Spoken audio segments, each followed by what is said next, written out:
어제 들었어? 옆집 할머니 병원비 아낀다고 약을 끊었다가 결국 쓰러지셨대. 설마 약 안 먹은 게 그렇게 큰일이 돼? 큰일 나지. 나이 들어선 한번 잘못 아끼면 바로 목숨이 달린다니까. 70세 이후의 전략은 젊을 때와 다릅니다. 괜히 아끼다 목숨값을 치르게 되는 순간이 너무 많습니다.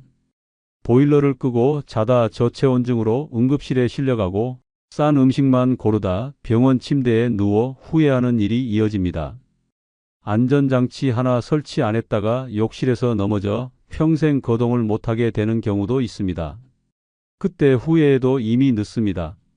그 몇만 원 아끼지 말걸 하는 울분이 남을 뿐입니다. 노년의 비극은 큰 실패가 아니라 작다고 무시한 전략에서 시작됩니다. 그러니 70세 이후에는 반드시 기억해야 합니다. 절대 아끼면 안 되는 것들이 있다는 사실을요. 구독, 좋아요, 알림 설정 꾹 눌러주시고 주변의 소중한 분들에게 많은 공유도 해주세요. 첫 번째는 따뜻한 옷 한 벌은 절대 아끼지 마세요. 나이 들어 가장 무서운 적은 추위입니다. 밥을 굶어도 버틸 수 있습니다. 그러나 추위는 한순간에 몸을 얼리고 목숨을 앗아갑니다. 그럼에도 불구하고 많은 어르신들이 옷은 아직 멀쩡하다라며 낡은 옷을 붙잡고 버팁니다. 하지만 낡은 옷은 더 이상 방패가 되지 못합니다. 결국 그 인색함이 몸을 무너뜨리고 생명을 위협합니다. 전북 군산에 사는 80세 박동현 씨는 평생 전략을 미덕이라 여겼습니다. 겨울마다 20년 된 외투를 꺼내 입고 속옷은 해져도 꿰매 입었습니다. 전기장판도 아깝다며 꺼버렸습니다. 그 결과는 참혹했습니다. 어느 날 새벽 심한 한기에 몸이 굳어 쓰러졌고 병원 진단은 저체온증이었습니다. 의사는 단호히 말했습니다. 옷 한 벌 아끼려다 목숨을 잃을 뻔했습니다. 작은 전략이 결국 생사의 기로를 만든 것입니다. 반대로 부산에 사는 77세 최영자 씨는 달랐습니다. 연금에서 조금씩 떼어내 매년 따뜻한 외투를 장만했습니다. 주변에서 노인네가 뭘 그렇게 멋을 내냐고 손가락질했지만 그녀는 당당했습니다. 옷은 사치가 아니야, 방패야. 실제로 그녀는 또래보다 감기 한 번 걸리지 않고 겨울을 보냈습니다. 따뜻한 옷 한 벌이 노년의 건강을 지켜낸 사례입니다. 서울 강북에 사는 79세 김성호 씨는 안타까운 반대 사례입니다. 자식에게 손 벌리기 싫다며 겨울 내내 얇은 점퍼 한 벌로 버텼습니다. 결국 폐렴에 걸려 병원에 입원했고 치료비는 수백만 원이 들었습니다. 병상에서 그는 말했습니다. 옷값 아끼다 병원비로 다 날렸어. 따뜻한 옷을 외면한 대가는 너무나 혹독했습니다.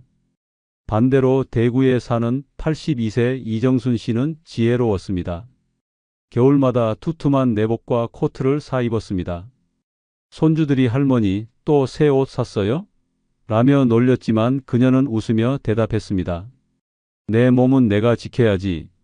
덕분에 그녀는 여전히 활기차게 외출하며 친구들과 어울립니다. 옷을 아끼지 않은 덕분에 삶의 질까지 달라진 것입니다. 경기도 안양에 사는 81세 오창수 씨는 다시 인색함에 무너졌습니다. 낡은 외투에 구멍난 장갑으로 겨울을 버티던 그는 어느 날 길에서 미끄러져 쓰러졌습니다. 차가운 바람 속에서 일어나지 못한 채 쓰러져 있다 구조됐습니다. 결국 고관절 골절 수술을 받아야 했습니다. 의사는 말했습니다. 옷이 따뜻했다면 근육이 덜 굳어 사고도 피했을 겁니다. 따뜻한 옷 한 벌의 부재가 사고로 이어진 것입니다. 반대로 강원도 원주에 사는 76세 정미자 씨는 매년 겨울마다 방한복과 방한화를 꼼꼼히 챙깁니다. 특히 집안에서도 두툼한 조끼를 입고 외출 시에는 털 모자와 장갑을 반드시 챙깁니다. 그 덕분에 눈길에서도 넘어지지 않고 감기 한 번 걸리지 않고 겨울을 버팁니다. 그녀는 말합니다. 옷이 돈을 지켜주는 거야. 병원비가 안 나가니까. 옷을 아끼지 않은 선택이 결국 돈까지 지킨 것입니다. 따뜻한 옷은 단순한 멋이 아닙니다. 목숨을 지키는 방패이고 건강을 붙잡는 끈입니다. 옷 한 벌을 아끼면 병원비가 수십 배로 나갑니다. 집 안에서조차 추위는 노년을 위협합니다. 그러나 옷을 아끼지 않으면 몸은 따뜻하고 마음은 편안합니다. 그러니 절대 잊지 마십시오. 따뜻한 옷 한 벌은 사치가 아닙니다. 그것은 생명보험이고 삶의 품격입니다. 70세 이후라면 무엇보다 먼저 지갑을 열어야 할 곳이 바로 이 따뜻한 옷 한 벌입니다. 두 번째는 몸을 씻고 돌보는 목욕비는 절대 아끼지 마세요. 깨끗이 씻는다는 건 단순히 위생의 문제가 아닙니다. 노년의 자존심이고 병을 막는 방패이며 삶의 기운을 다시 불어넣는 가장 기본적인 힘입니다. 그런데 많은 어르신들이 목욕탕 가는 것도 돈 아까워라며 몸을 방치합니다. 문제는 이 사소한 전략이 몸을 썩히고 마음을 무너뜨리고 결국 삶을 파괴한다는 사실입니다. 경기도 평택에 사는 81세 이만호 씨는 평생 근검 전략을 자랑으로 삼았습니다. 연금이 들어와도 목욕탕 가는 걸 사치라 여겼습니다. 수도세도 나오는데 뭐하러 돈 주고 씻어. 그렇게 집에서 대충 씻는 걸로 버텼습니다. 그러나 어느 날 팔에 붉은 반점이 번지기 시작했고 가려움은 온몸을 뒤덮었습니다. 병원 진단은 피부 세균 감염. 의사는 단호히 말했습니다. 정기적으로 제대로 씻지 않아 피부가 버티질 못한 겁니다. 목욕비 몇천 원을 아낀 결과가 입원비 수십만 원으로 돌아왔습니다. 반대로 전남 목포에 사는 77세 최정숙 씨는 달랐습니다. 혼자 살아도 주 23회 꼭 목욕탕을 찾았습니다. 물에 몸을 담그고 땀을 빼고 보습제를 챙겼습니다. 주변에서는 나이 들어 뭘 그렇게 치장하냐라며 수군거렸지만 그녀는 아랑곳하지 않았습니다. 깨끗해야 기분이 살아. 실제로 그녀는 동년배보다 피부가 건강했고 우울증도 겪지 않았습니다. 목욕은 단순한 씻음이 아니라 삶의 활력소였습니다. 서울 강서구에 사는 79세 김성철 씨는 정반대의 길을 걸었습니다. 아내가 세상을 떠난 뒤 목욕은 점점 멀어졌습니다. 가습이 아낀다고 찬물에 대충 씻었고 결국 몸에서 냄새가 나기 시작했습니다. 이웃들도 점점 멀리했습니다. 더 큰 문제는 욕실에서 미끄러져 크게 다친 사건이었습니다. 안전장치도 습관도 없이 방치한 결과였습니다. 병원 침대에 누운 그는 말했습니다. 목욕비 아끼다 사람 구실도 못하게 됐어. 작은 전략이 삶의 존엄을 앗아간 것입니다. 반대로 대구에 사는 82세 박영희 씨는 지혜로웠습니다. 경제적으로 넉넉하지 않았지만 매달 목욕비는 반드시 챙겼습니다. 공용탕에 가서 씻고 사우나에서 땀을 내며 이웃과 대화도 나눴습니다. 덕분에 고립감이 줄었고 건강도 지켰습니다. 그녀는 말합니다. 목욕은 씻는 게 아니라 사는 거야. 씻는 비용이 결국 그녀의 사회적 관계와 정신 건강까지 지켜준 것입니다. 부산 해운대에 사는 80세 장병호 씨는 끝내 목욕을 외면했습니다. 가끔 손수건으로 얼굴만 닦고 몸은 몇 주씩 방치했습니다. 결국 욕창이 생겨 피부가 짓무르고 악취 때문에 병원에 입원해야 했습니다. 가족들은 충격에 빠졌습니다. 아버지가 목욕을 거부해서 이런 지경까지 될 줄은 몰랐어요. 의사는 고개를 저으며 말했습니다. 노인에게 목욕은 단순한 청결이 아니라 생명과 직결됩니다. 반대로 강원도 춘천에 사는 76세 이은자 씨는 정기적으로 목욕을 즐겼습니다. 겨울에도 온탕에서 몸을 데우며 혈액순환을 챙겼고 집에 돌아오면 보습제를 바르며 피부를 관리했습니다. 덕분에 손발이 차갑지 않고 수면의 질도 높아졌습니다. 그녀는 주변 사람들에게 늘 말합니다. 목욕은 돈 쓰는 게 아니라 병을 막는 거야. 실제로 그녀는 또래보다 훨씬 건강하고 활기찼습니다. 몸을 씻는 행위는 사치가 아닙니다. 그것은 병을 예방하는 가장 기본적이고도 확실한 방법입니다. 목욕비를 아낀다고 해서 돈이 남는 게 아닙니다. 오히려 더 큰 병원비, 더 큰 고립, 더 큰 후회로 돌아옵니다. 그러니 절대 잊지 마십시오. 따뜻한 물에 몸을 담그는 순간 노년의 삶은 다시 살아납니다. 깨끗해져야 자존심이 세워지고 씻어야 몸이 버팁니다. 70세 이후라면 몸을 씻고 돌보는 목욕비만큼은 절대 아끼지 마세요. 그것이 건강과 존엄, 그리고 남은 삶의 품격을 끝까지 지켜주는 가장 확실한 길입니다. 세 번째는 응급 상황 대비 약값은 절대 아끼지 마세요. 나이 들어 가장 무서운 순간은 갑자기 찾아오는 위기입니다. 가슴이 조여오고 숨이 막히고 어지럼증이 몰려올 때 그 몇 분이 생사를 갈라놓습니다. 그런데도 많은 어르신들이 약값 아깝다며 약을 끊습니다. 하지만 그 순간 목숨까지 끊어지는 일이 벌어집니다. 응급 약값을 아끼는 건 결국 내 생명을 저울 위에 올려놓는 것과 같습니다. 서울 동작구에 사는 79세 김성호 씨는 고혈압 약을 수년째 복용하던 사람이었습니다. 그러나 연금이 줄어들자 제일 먼저 줄인 게 약값이었습니다. 뭐 괜찮겠지, 며칠 안 먹는다고 죽진 않겠지. 하지만 현실은 잔인했습니다. 어느 날 외출하던 길 갑자기 머리가 찢어질 듯 아프고 쓰러졌습니다. 병원 진단은 뇌출혈. 의사는 단호히 말했습니다. 약을 꾸준히 복용했으면 막을 수 있었을 겁니다. 김 씨는 병상에서 중얼거렸습니다. 약값 아끼다 인생이 무너졌구나. 반대로 전남 순천에 사는 77세 이영희 씨는 달랐습니다. 연금이 빠듯해도 응급용 약만큼은 늘 챙겼습니다. 가방엔 혈압약, 혈당약, 그리고 비상알약을 넣어 다녔습니다. 어느 날 장을 보다가 갑자기 가슴이 답답해졌습니다. 다리에 힘이 풀렸지만 가방 속 약을 삼킨 덕분에 위기를 넘겼습니다. 병원 의사는 말했습니다. 약을 제때 드셨기에 큰일을 피하셨습니다. 그녀는 웃으며 말했습니다. 내 목숨값이 약값보다 소중하지요. 부산 사하구에 사는 82세 박만수 씨는 끝내 약을 외면했습니다.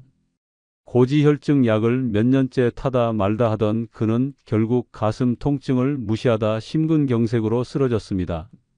응급실에 실려갔지만 이미 심장은 크게 손상돼 평생 인공심장 보조기를 달고 살아야 했습니다. 가족들은 통곡했습니다.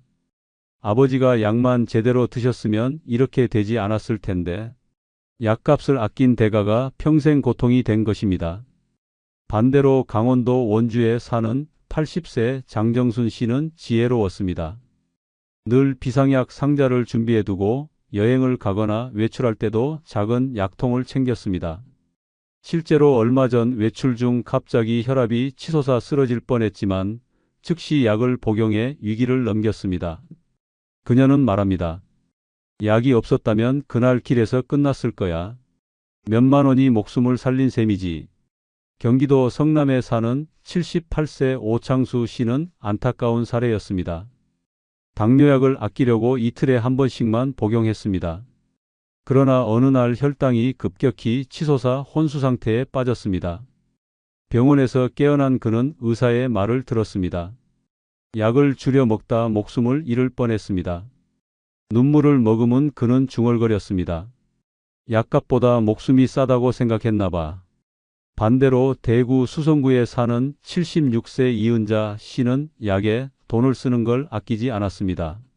오히려 음식보다 약을 먼저 챙겼습니다. 덕분에 큰 병 없이 노년을 지내고 지금도 매일 아침 공원에서 걷기를 즐깁니다. 그녀는 말합니다. 약은 돈이 아니라 생명줄이에요. 실제로 주변 친구들이 병원에 드나들 때 그녀는 활력 넘치게 살아가고 있습니다. 응급 상황은 예고하지 않습니다. 약이 없으면 목숨을 잃고 약이 있으면 살 수 있습니다. 그런데도 많은 어르신들이 여전히 약값을 사치라 생각합니다. 하지만 응급 상황 앞에서 사치는 없습니다. 그것은 곧 생존의 문제입니다. 그러니 잊지 마십시오. 70세 이후라면 응급 상황 대비 약값만큼은 절대 아끼지 마세요. 약은 단순한 알약이 아닙니다. 그것은 심장이 멈추는 순간을 막아주는 방패이고 호흡이 끊어지는 순간을 붙잡아주는 생명줄입니다. 당신의 남은 삶을 지켜줄 가장 확실한 보험, 바로 이 약값입니다. 네 번째는 외롭지 않게 해주는 작은 취미생활은 절대 아끼지 마세요. 70세 이후 가장 무서운 적은 가난도 병도 아닙니다. 바로 외로움입니다. 그러나 많은 어르신들이 취미는 사치다라며 스스로를 방 안에 가둡니다. 하지만 작은 취미 하나가 삶을 살리고 취미 없는 노년은 영혼을 고립시킵니다. 즐거움을 아낀 순간 인생은 시들어버립니다. 경기도 의정부에 사는 80세 정혜룡 씨는 은퇴 후 특별한 취미가 없었습니다. 아침에 눈 뜨면 TV만 켜고 오후가 되면 그저 멍하니 시간을 보냈습니다. 괜히 돈 쓰지 말자라는 생각으로 낚시 모임도 서예 교실도 거절했습니다. 그러나 몇 년 지나지 않아 그는 우울증 진단을 받았습니다. 병원 의사가 말했습니다. 사회적 연결도 즐거움도 없으니 병이 더 빨리 찾아왔습니다. 정 씨는 후회했습니다. 취미 하나만 있었어도 이렇게까지 허망하지는 않았을 텐데. 반대로 강원도 속초에 사는 77세 김정자 씨는 달랐습니다. 꽃을 좋아하던 그녀는 작은 화분을 사 모으기 시작했습니다. 매일 아침 물을 주고 잎을 다듬고 계절 따라 피어나는 꽃을 보며 하루를 열었습니다. 비용은 크지 않았습니다.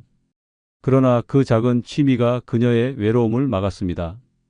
이웃들도 꽃을 구경하러 찾아왔고 자연스레 대화가 이어졌습니다. 김 씨는 말합니다. 꽃이 나를 살렸어. 혼자여도 외롭지 않거든. 서울 구로구에 사는 79세 박종길 씨는 정반대의 길을 걸었습니다. 친구들이 탁구장에 가자고 했지만 회비 아깝다며 거절했습니다. 결국 집에만 있던 그는 다리에 힘이 빠지고 기억력까지 떨어졌습니다. 병원 진단은 초기 치매였습니다. 의사는 단호히 말했습니다. 몸도 뇌도 자극을 못 받아 빨리 늙은 겁니다. 취미를 거부한 대가가 결국 삶의 무너짐이었습니다. 반대로 전남 여수에 사는 82세 이명숙 씨는 작은 취미 덕에 활력을 찾았습니다. 70세 이후 그림을 배우기 시작했고 지금은 동네 경로당에서 전시회까지 열 정도가 됐습니다. 그녀는 웃으며 말합니다. 내가 이렇게 살아있다고 느낀 게 몇십 년 만인지 몰라.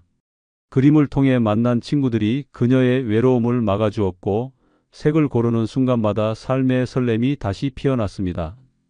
부산 해운대에 사는 81세 조영수 씨는 또 다른 실패 사례였습니다. 손주들이 스마트폰으로 사진 찍는 모습을 보며 배우고 싶었지만 괜히 돈 쓰고 창피만 당하겠다며 포기했습니다. 결국 그는 손주들과 대화할 주제를 잃었고 만남도 줄어들었습니다. 나는 그저 쓸모없는 노인일 뿐이구나. 스스로를 고립시킨 건 취미를 두려워한 그 마음이었습니다. 반대로 대구 수성구에 사는 76세 장미화 씨는 스마트폰 사진 동호회에 가입했습니다. 처음엔 서툴렀지만 점점 사진이 늘고 작품이 생기자 자신감도 커졌습니다. 손주들과 사진을 공유하며 웃음이 끊이지 않았습니다. 그녀는 말합니다. 취미가 없었다면 나도 그냥 늙어갔겠지. 그런데 지금은 내 인생이 매일 새로워. 작은 취미 하나가 그녀의 노년을 환하게 밝혔습니다. 취미는 돈 낭비가 아닙니다. 그것은 외로움과 싸우는 무기입니다.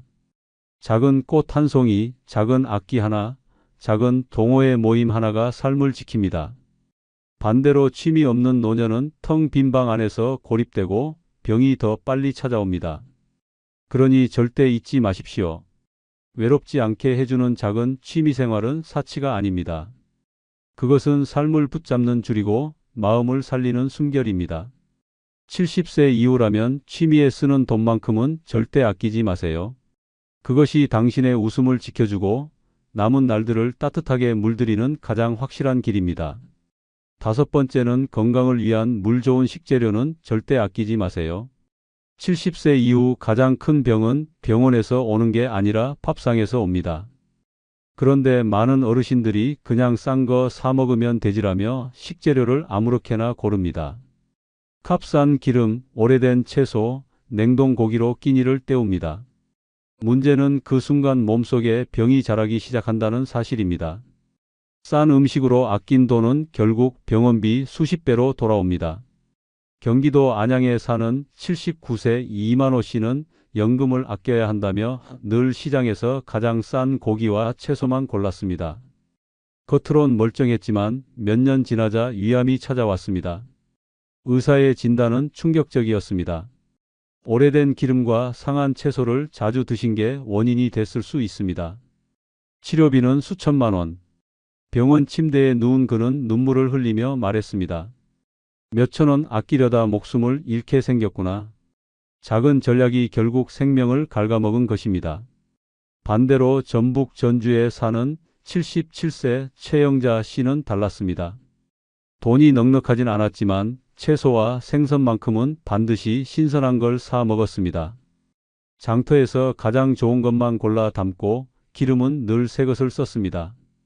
주변 사람들은 괜히 비싼 거 사 먹는다며 혀를 찼지만 그녀는 웃으며 말했습니다. 내 몸이 곧 내 재산이지.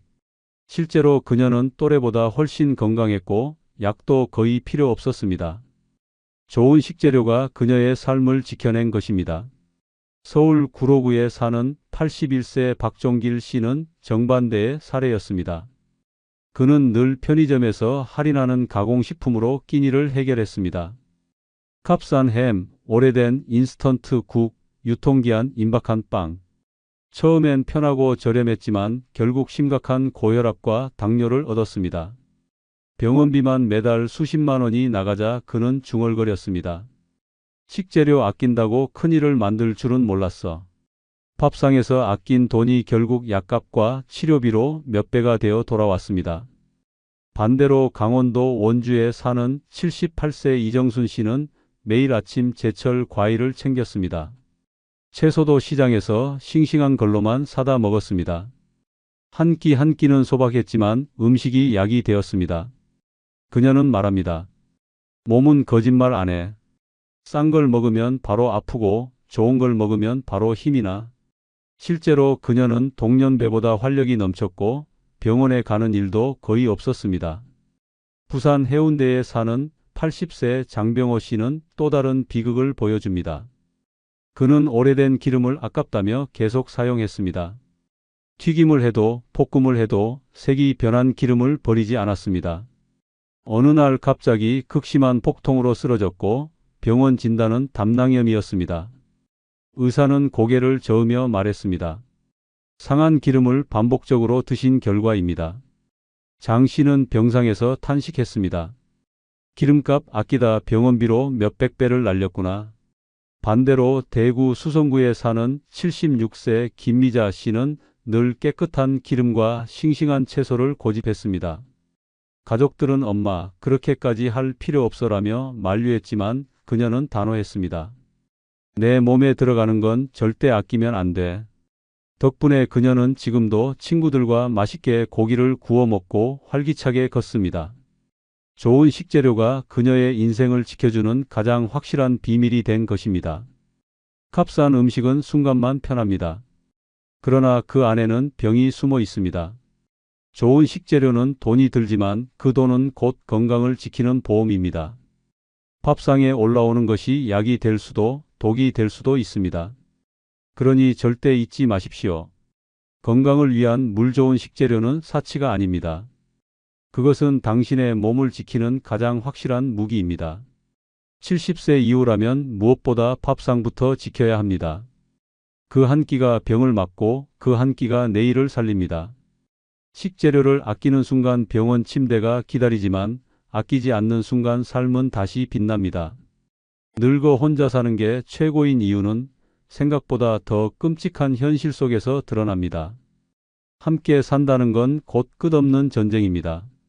아침마다 들려오는 잔소리, 사소한 말실수에 날아드는 비수 같은 말, 멈추지 않는 갈등의 폭풍.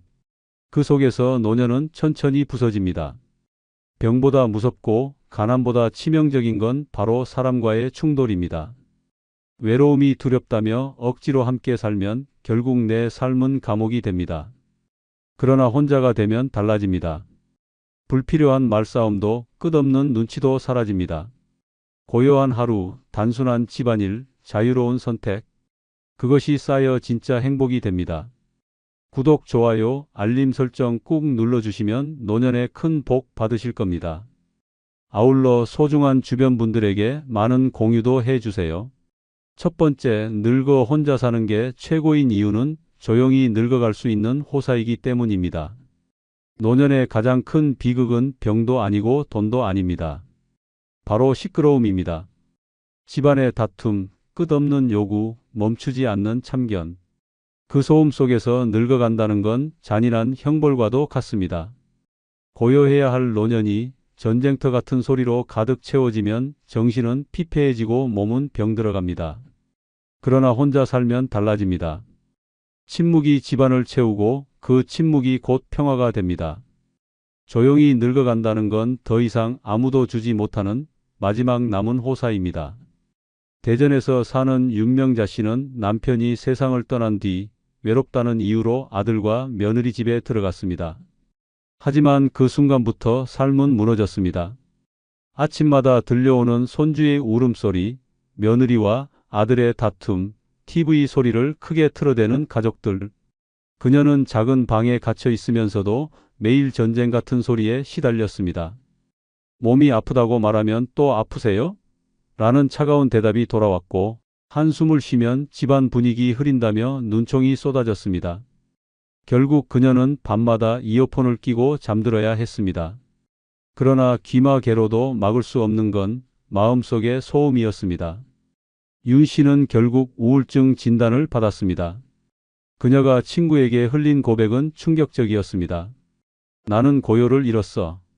늙어간다는 건 조용히 사라지는 건데 매일 싸움과 소음 속에서 나는 점점 죽어가고 있었어. 결국 그녀는 아들 집을 나와 원룸으로 혼자가 되었습니다.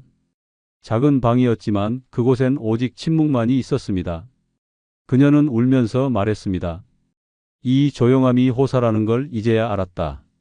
외로움은 참을 만하지만 소음은 참을 수 없는 고통이야. 부산에 사는 최성호 씨 역시 충격적인 사례를 남겼습니다. 아내와 사별한 뒤 외로움이 두려워 딸 가족과 함께 살기로 했습니다. 그러나 매일 들려오는 건 잔소리와 명령이었습니다. 아버지, 문 좀 조용히 닫으세요. 아버지, 물컵은 이렇게 놓으셔야죠. 심지어 TV를 보다가 웃기만 해도 아버지, 애들 자는데 왜 소리 내세요? 라는 핀잔이 이어졌습니다. 노년은 조용히 늙어가야 하는 시기인데 그는 오히려 자신이 시끄러움의 원인으로 몰렸습니다. 침묵해야만 살아남을 수 있는 집안에서 그는 점점 무너져 갔습니다. 어느 날은 참다 못해 손주에게 작은 목소리로 이야기를 건넸다가 며느리의 차가운 말에 가슴이 무너졌습니다. 아버지, 제발의 교육에 간섭하지 마세요. 그날 이후 그는 집 안에서 그림자가 되었습니다. 그러나 그림자가 된 그의 내면은 시끄러운 수치심으로 가득 찼습니다. 결국 그는 혼자가 되는 길을 선택했습니다.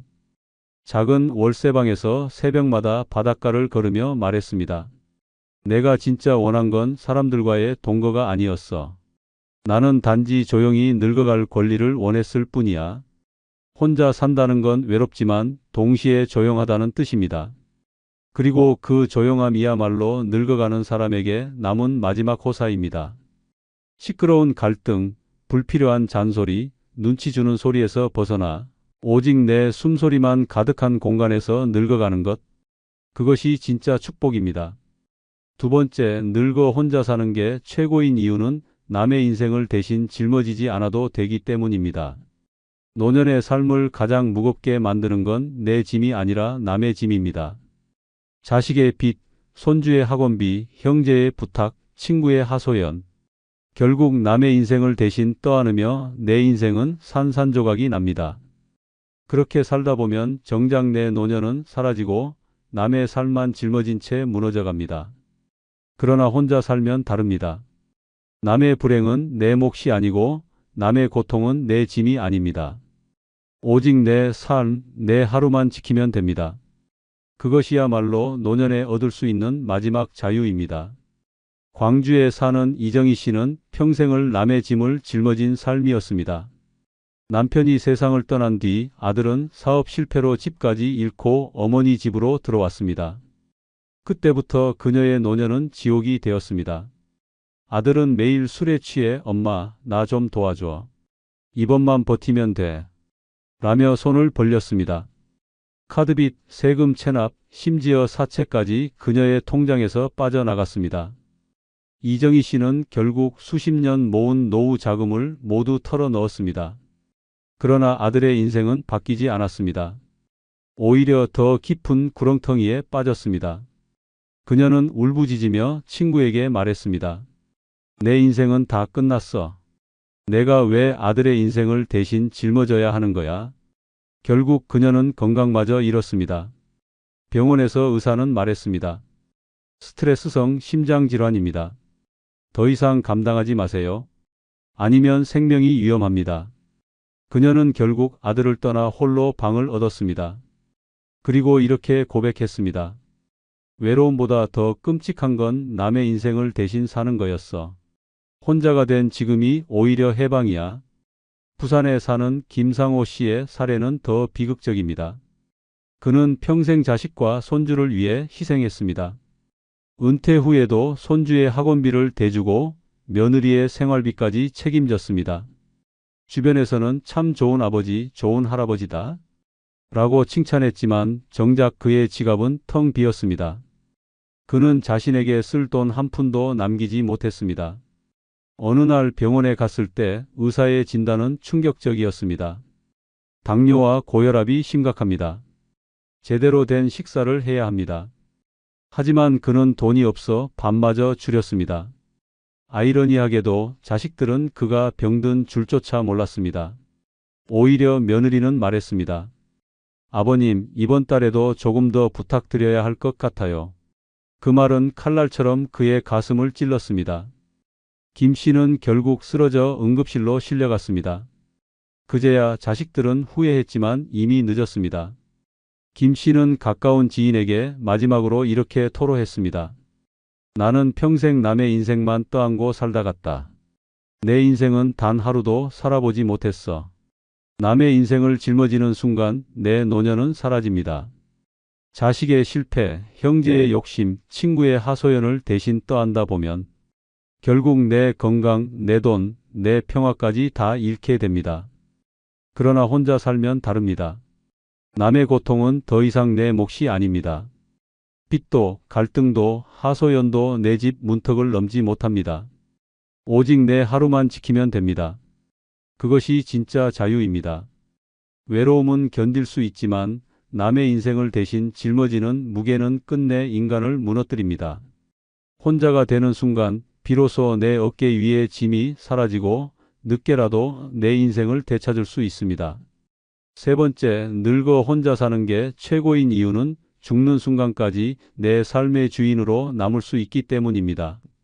노년의 진짜 비극은 늙는 것도 병드는 것도 아닙니다. 바로 내 인생의 주도권을 빼앗기는 순간입니다.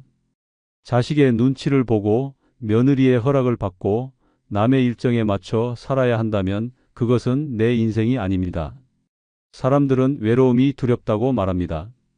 그러나 외로움은 참을 수 있습니다. 정작 견딜 수 없는 건 내 마지막 순간까지 남의 허락을 구해야 하는 삶입니다. 혼자 산다는 건 비록 쓸쓸할지 몰라도 내 죽음의 순간까지 내 삶을 내가 결정한다는 뜻입니다. 서울에 사는 이은숙 씨는 평생을 가족을 위해 희생했습니다. 남편과 자식 뒷바라지에 인생을 다 바쳤지만 정작 남편이 세상을 떠난 뒤에도 그녀의 삶은 자유롭지 않았습니다. 아들이 엄마 혼자 두면 불안하니까 우리랑 같이 살아요. 라며 집으로 불러들였습니다. 처음엔 고마웠습니다. 그러나 곧 악몽이 시작됐습니다. 이은숙 씨는 밥을 먹는 시간조차 마음대로 정하지 못했습니다. 아침에 늦게 일어나면 엄마 건강 생각 안 하세요? 라는 핀잔이 반찬을 하나. 잘못 집어 먹으면 엄마 이건 아이 거예요. 라는 비수가 날아왔습니다. 그녀의 집이었지만 그녀는 집의 주인이 아니었습니다. 결국 병원에 입원했을 때조차 아들은 엄마 병원비는 이렇게 쓰셔야죠. 라며 모든 결정을 대신했습니다. 그녀가 토해낸 말은 충격적이었습니다. 나는 평생 가족의 하녀였고 이제 늙으니 환자일 뿐이야. 내 삶의 주인은 단 한 번도 나였던 적이 없어.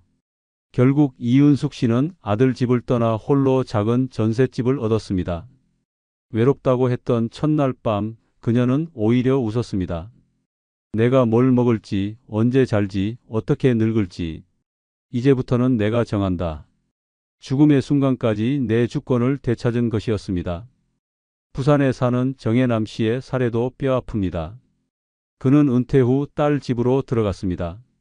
딸은 처음엔 효심 가득한 듯 했지만 시간이 갈수록 그의 삶은 족쇄에 묶였습니다.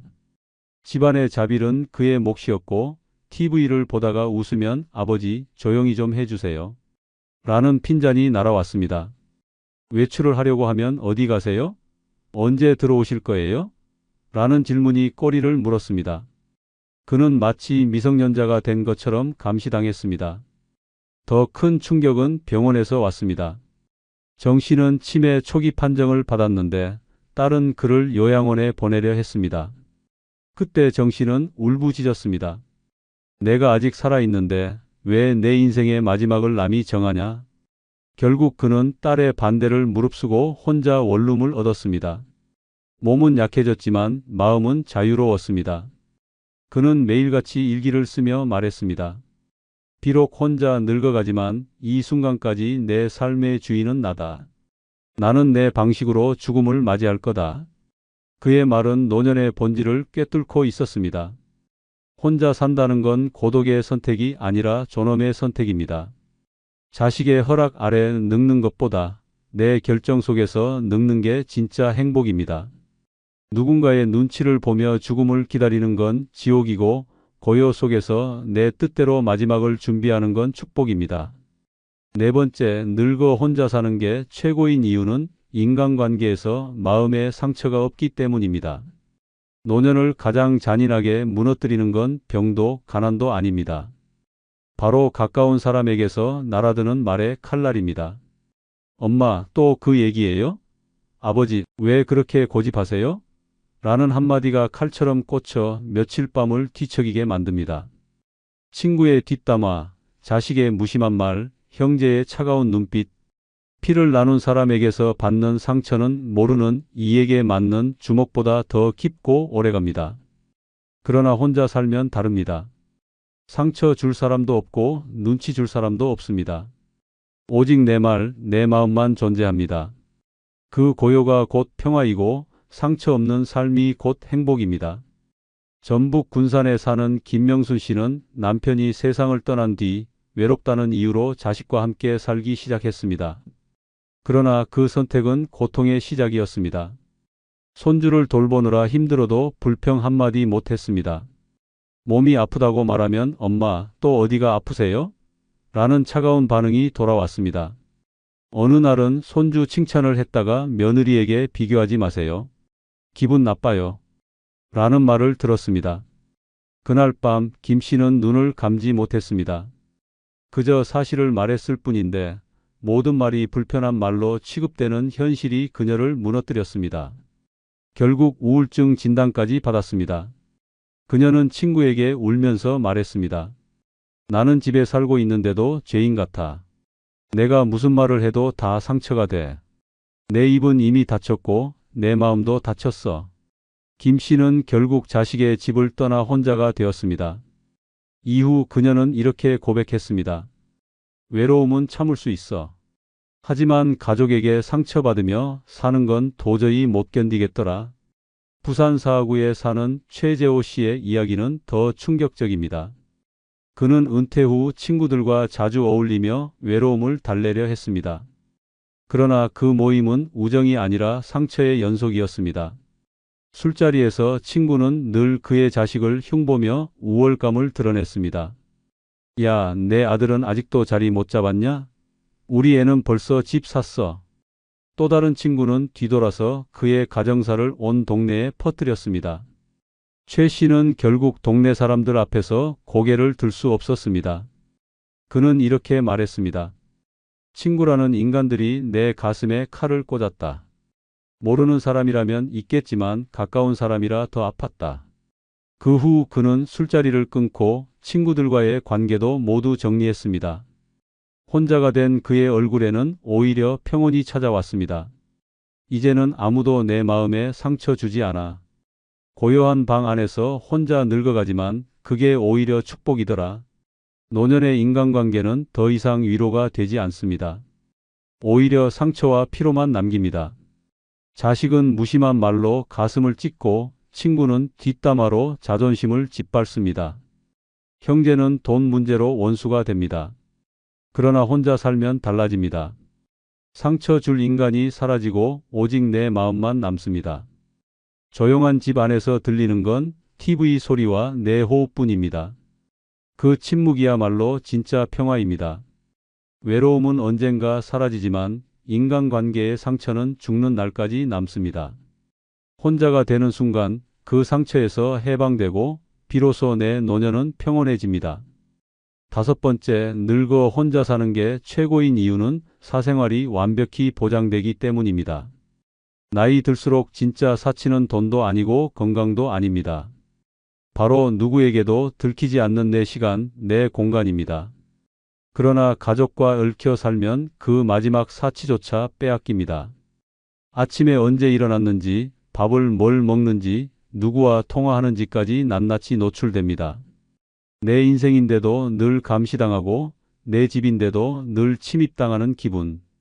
결국 그 속에서 사생활은 산산조각 나고 마음은 감옥에 갇히게 됩니다. 하지만 혼자 살면 다릅니다. 누구의 눈치도 간섭도 질문도 없습니다. 내 마음이 곧 법이고 내 공간이 곧 성입니다.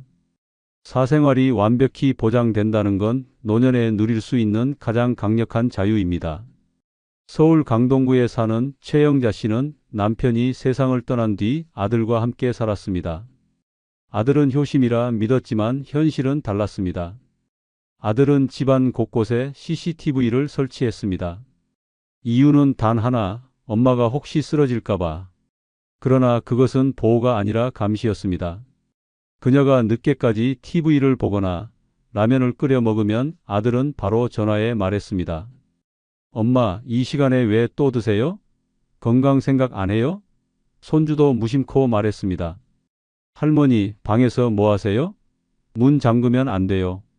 그녀는 결국 자기 방에서조차 자유를 잃었습니다. 어느 날은 병원에서 진단서를 받으러 갔을 뿐인데 아들은 동네 사람들에게 우리 엄마 요즘 건강이 안 좋아요 라고 떠들었습니다.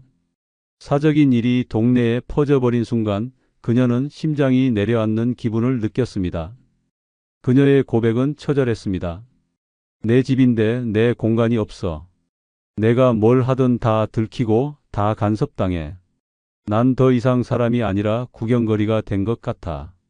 결국 최 씨는 아들의 집을 떠나 혼자 전셋집을 얻었습니다. 그녀가 처음으로 한 말은 단순했지만 충격적이었습니다. 내가 내 방에서 문을 잠그고 쉴 수 있다는 게 이렇게 큰 행복일 줄 몰랐다. 부산 남구에 사는 박영수 씨의 사례는 더욱 충격적입니다. 그는 아내와 사별한 뒤 딸 집에 들어갔습니다. 그러나 딸은 그의 사생활을 무자비하게 침범했습니다. 아침마다 아버지, 오늘은 어디 가세요? 누구 만나세요? 라는 질문이 날아왔습니다. 저녁에 방에 들어가 조용히 책을 읽고 있으면 아버지 뭐 하세요? TV 같이 보시죠. 라며 억지로 불려 나가야 했습니다. 심지어 그가 은행 통장을 정리하는 모습까지 지켜보며 아버지, 그 돈은 어디에 쓰실 거예요? 라며 간섭했습니다. 그는 어느 날 술기운에 딸에게 울부짖었습니다. 나는 내 아버지이지 내 죄수가 아니다. 왜 내 삶의 모든 걸 보고해야 하냐? 그 후 그는 심장 통증으로 병원에 실려갔습니다. 의사의 말은 잔혹했습니다.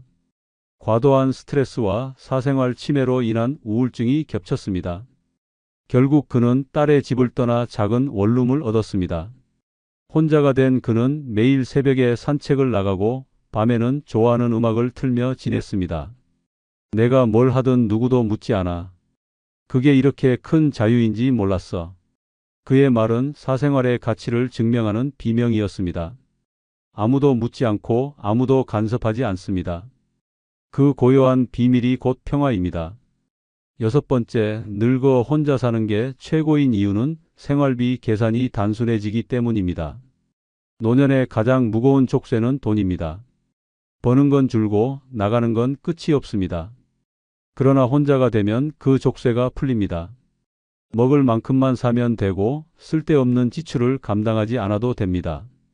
하지만 가족과 얽혀 살면 생활비는 미궁이 되고 계산은 끝없는 전쟁이 됩니다. 눈치 없는 지출, 통제 불가능한 소비, 끝없는 요구가 노년의 피를 말립니다. 결국 가난이 두려운 게 아니라 복잡한 생활비의 덫이 사람을 무너뜨립니다. 혼자 살면 계산은 단순합니다. 수입과 지출이 내 손 안에서 정확히 맞아떨어지고 그 단순함이 곧 마음의 평화가 됩니다. 서울 강북구에 사는 김정순 씨는 남편과 사별한 뒤 아들과 함께 살았습니다. 효도라 믿었던 동거는 곧 파멸이 되었습니다. 아들은 생활비를 조금 보탰지만 며느리와 손주의 소비는 눈덩이처럼 불어났습니다. 냉장고는 늘 가득했지만 그 채우는 돈은 모두 그녀의 연금이었습니다. 손주 학원비, 며느리의 취미 생활비까지 결국 김 씨의 지갑에서 빠져나갔습니다. 매달 들어오는 연금은 흔적도 없이 사라졌고 통장 잔고는 바닥을 쳤습니다. 병원비를 낼 돈조차 없어 약을 끊어야 했습니다. 어느 날 며느리가 말했습니다. 어머니, 요즘은 물가가 너무 올라서 연금으론 부족해요. 좀 더 보태 주셔야겠어요. 그 순간 김 씨의 가슴은 무너졌습니다. 내 인생의 마지막 자산마저 남의 입으로 흘러 들어가는 현실. 그녀는 친구에게 울먹이며 말했습니다. 나는 내 생활비 계산도 못하는 인생이 됐어. 내 돈인데 왜 내가 허락을 받았어야 하지? 결국 김 씨는 아들 집을 나와 혼자가 되었습니다. 원룸의 냉장고는 비어 있었지만 그 안에는 오직 자신이 고른 음식만 있었습니다. 그녀는 말했습니다. 이제야 내 돈이 내 손에 남는다. 생활비가 단순해지니 마음이 가벼워졌어. 부산 서구에 사는 이성호 씨의 사례는 더 충격적입니다. 그는 은퇴 후 딸 가족과 함께 살았습니다. 딸은 처음엔 아버지 생활비는 저희가 다 챙길게요. 라며 효심을 보였습니다. 하지만 시간이 지나자 모든 지출이 그의 몫으로 넘어갔습니다. 전기세, 가스비, 심지어 인터넷 요금까지. 딸은 무심히 말했습니다. 아버지, 같이 사니까 공과금은 분담해야죠. 그러나 실제로는 분담이 아니라 정가였습니다. 손주의 스마트폰 요금, 외식비까지 고스란히 그의 연금에서 빠져나갔습니다. 한 달이 끝날 때마다 통장은 텅 비었고 그는 술로 분노를 달랬습니다. 어느 날 병원비를 내지 못해 치료를 미루자 의사가 말했습니다.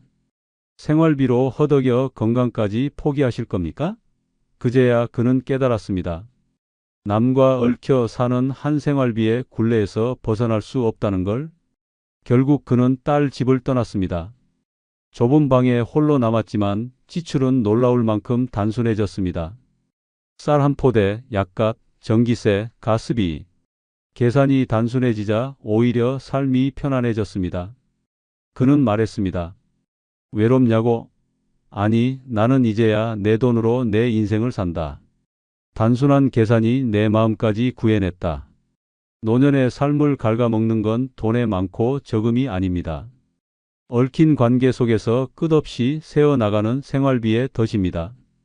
그러나 혼자 살면 모든 것이 단순해집니다. 내가 버는 만큼 쓰고 내가 원하는 만큼만 소비합니다. 통장의 흐름이 단순해지는 순간 마음의 무게도 함께 가벼워집니다. 늙어 외로움은 단순한 고독이 아닙니다. 그것은 피를 말리고 마음을 갉아먹으며 결국 사람을 서서히 죽여가는 보이지 않는 독입니다. 방 안에 불빛은 켜져 있지만 대화할 이가 없는 침묵의 공포.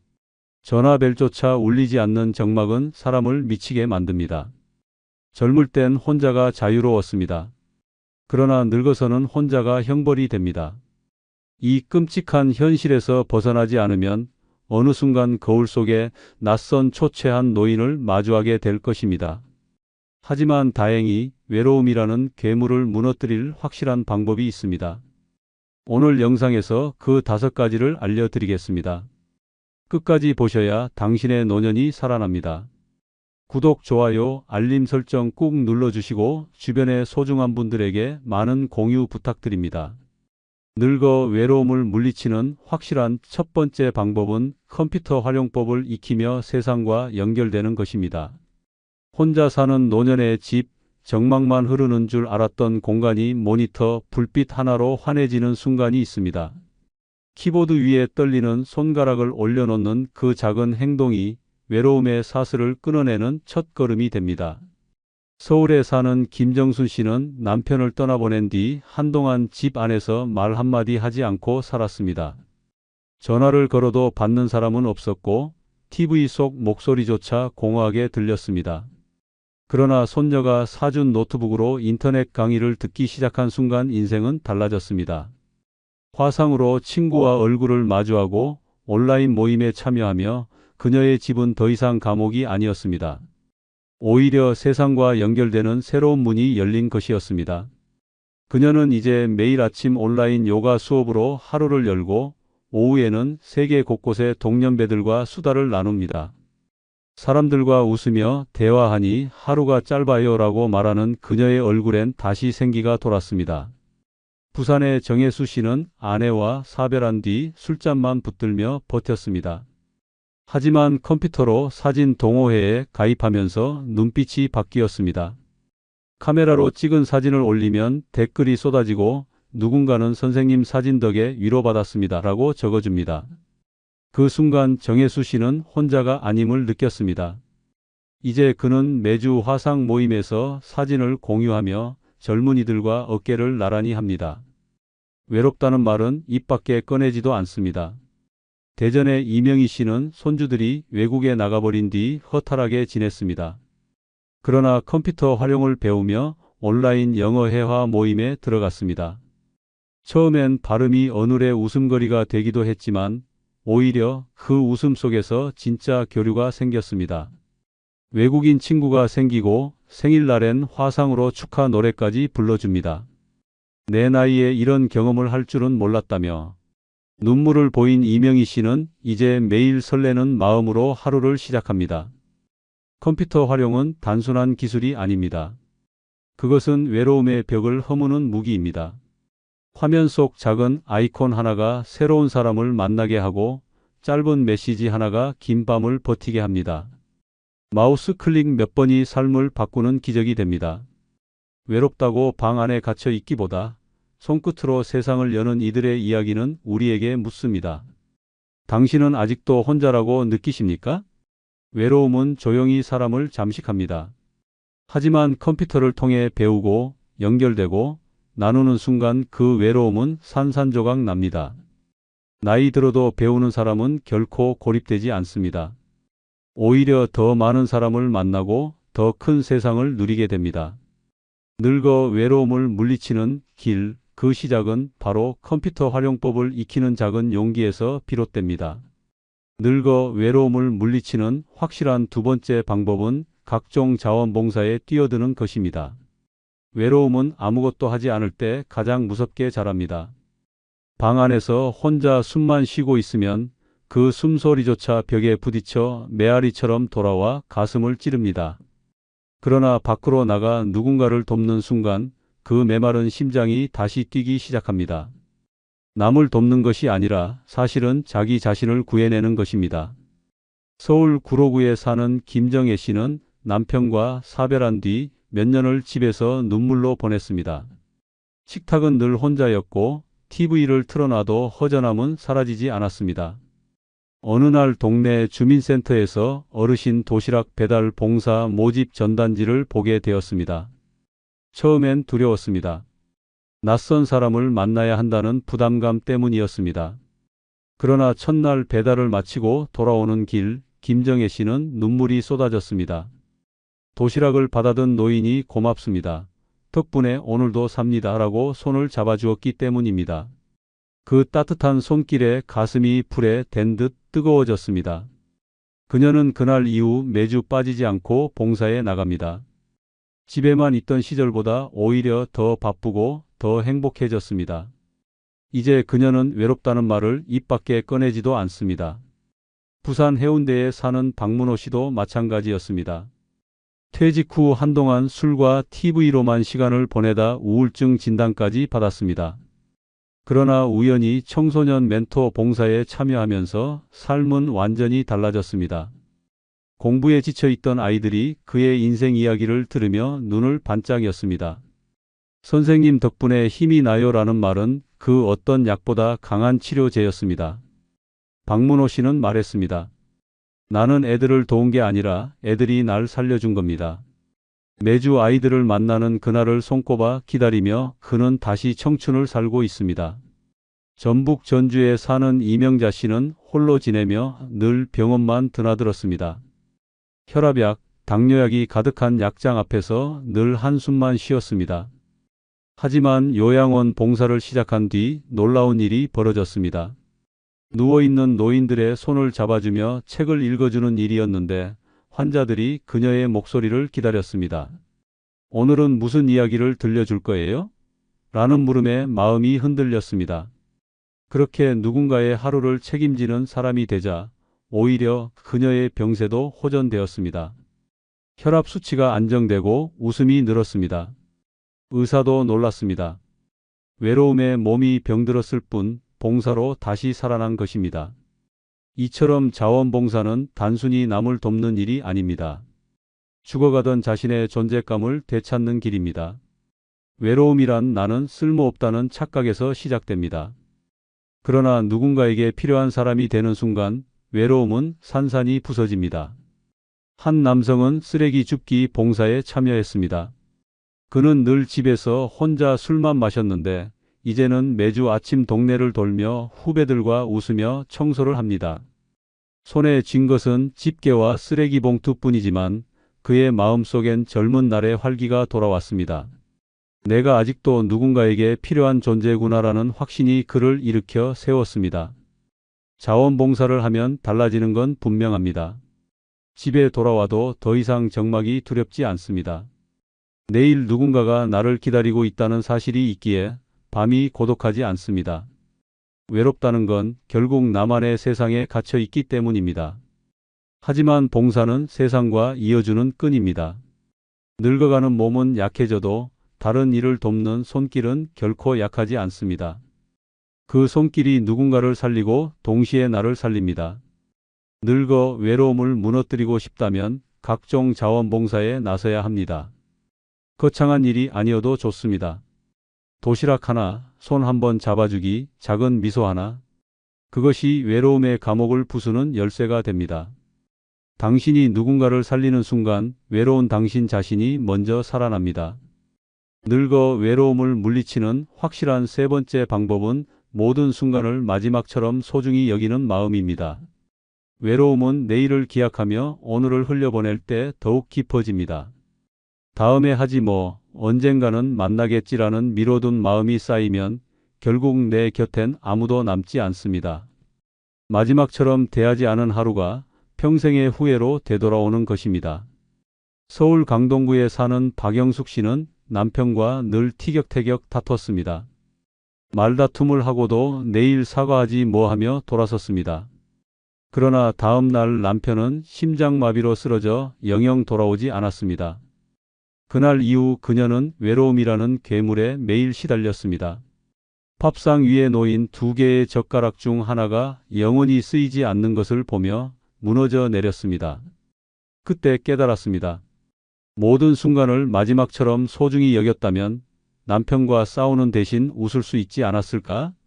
이 끔찍한 후회는 아직도 그녀의 가슴을 파고듭니다.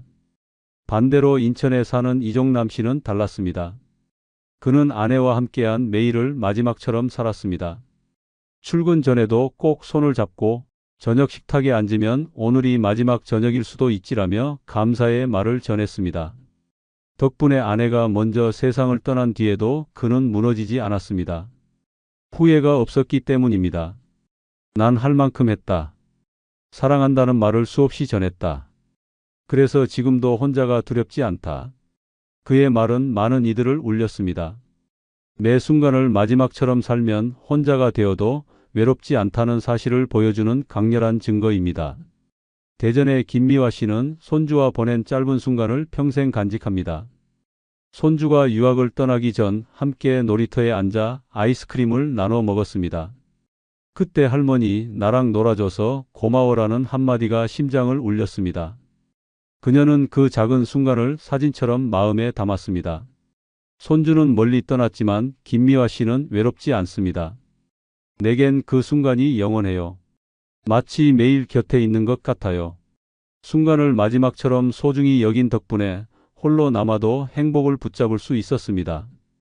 부산의 정인호 씨는 퇴직 후 친구들과의 술자리를 마지막처럼 대했습니다. 매번 오늘이 우리가 함께하는 마지막 자리일 수 있다는 마음으로 진심을 다했습니다. 그래서 친구 한 명이 세상을 떠났을 때도 그는 슬픔은 있었지만 후회는 없었습니다. 마지막 만남에서 나는 그에게 고맙다 말했고 웃으며 건배했다. 그 장면이 아직도 내 안에 살아있다. 마지막처럼 대했던 순간은 남은 외로움조차 위로해주는 힘이 되었습니다. 외로운 사람들의 공통점은 하나입니다. 지금 이 순간을 당연하게 여깁니다. 내일도 있을 거라 믿고 오늘의 대화와 인연을 소홀히 합니다. 하지만 진실은 냉혹합니다. 노년의 하루는 언제 끊어질지 모르는 가느다란 실과 같습니다. 마지막처럼 대하지 않으면 그 순간은 사라진 채 다시는 돌아오지 않습니다. 마음을 바꾸면 인생이 바뀝니다. 아침에 눈을 뜨며 오늘이 내 생의 마지막 날일 수도 있다는 다짐을 하십시오. 그러면 미뤘던 전화 한 통을 걸게 되고 쓸데없는 원망 대신 따뜻한 말을 꺼내게 됩니다. 남편에게, 아내에게, 친구에게, 그리고 자기 자신에게. 그 마음 하나가 외로움을 뿌리째 뽑아냅니다. 늙어 외로움을 무너뜨리는 비밀은 거창한 것이 아닙니다.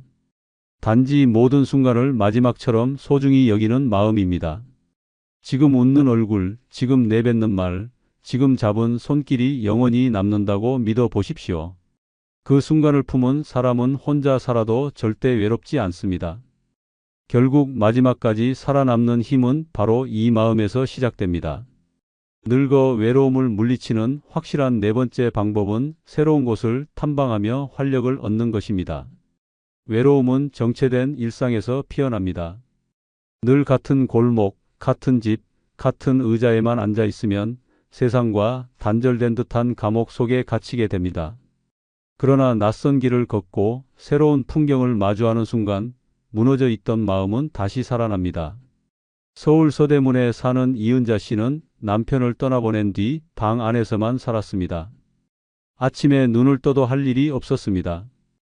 혼자 밥을 먹고 혼자 TV를 보며 혼자 잠드는 지옥 같은 날들이 이어졌습니다. 그러나 어느 날 동네 경로당에서 주최한 근교 탐방 모임에 따라 나선 순간 그녀의 삶은 바뀌었습니다. 오래된 절집 계단을 오르며 숨이 가빴지만 낯선 풍경이 눈앞에 펼쳐지자 가슴이 터질 듯 뛰었습니다. 옆에서 함께 오른 동년배가 다시 젊어진 것 같죠? 라고 웃을 때 그녀는 오랜만에 진심으로 웃었습니다. 그날 이후 이은자 씨는 매달 새로운 곳을 찾아다니며 외로움이 사라졌습니다. 부산에 사는 김도현 씨는 은퇴 후 술과 담배로 외로움을 달랬습니다. 그러나 건강은 무너지고 우울증 약까지 처방받아야 했습니다. 아들이 강제로 제주도 여행 티켓을 끊어주며 아버지 바다 좀 보고 오세요라 했을 때마저 그는 귀찮다고 했습니다. 하지만 억지로 비행기에 몸을 싣고 제주 바람을 맞는 순간 눈물이 터졌습니다. 끝없이 펼쳐진 바다와 노을 속에서 그는 속삭였습니다. 내가 아직 살아있구나. 그 여행은 그의 삶을 되살린 기적이었습니다. 돌아온 뒤 그는 전국 방방곡곡을 탐방하며 블로그까지 운영합니다. 댓글로 덕분에 힘이 난다는 말을 받을 때마다 그는 더 이상 혼자가 아닙니다. 전북 군산에 사는 최영자 씨는 손주들이 외국으로 떠난 뒤 깊은 상실감에 빠졌습니다. 그러나 지역 탑사 동호회에 가입해 처음 가본 철길 마을에서 삶이 바뀌었습니다. 허물어진 창고를 배경으로 사진을 찍으며 친구들과 웃던 순간 외로움이 사라졌습니다. 그녀는 집에 돌아와서도 다음엔 어디를 가야 할까라는 설렘으로 잠을 설쳤습니다.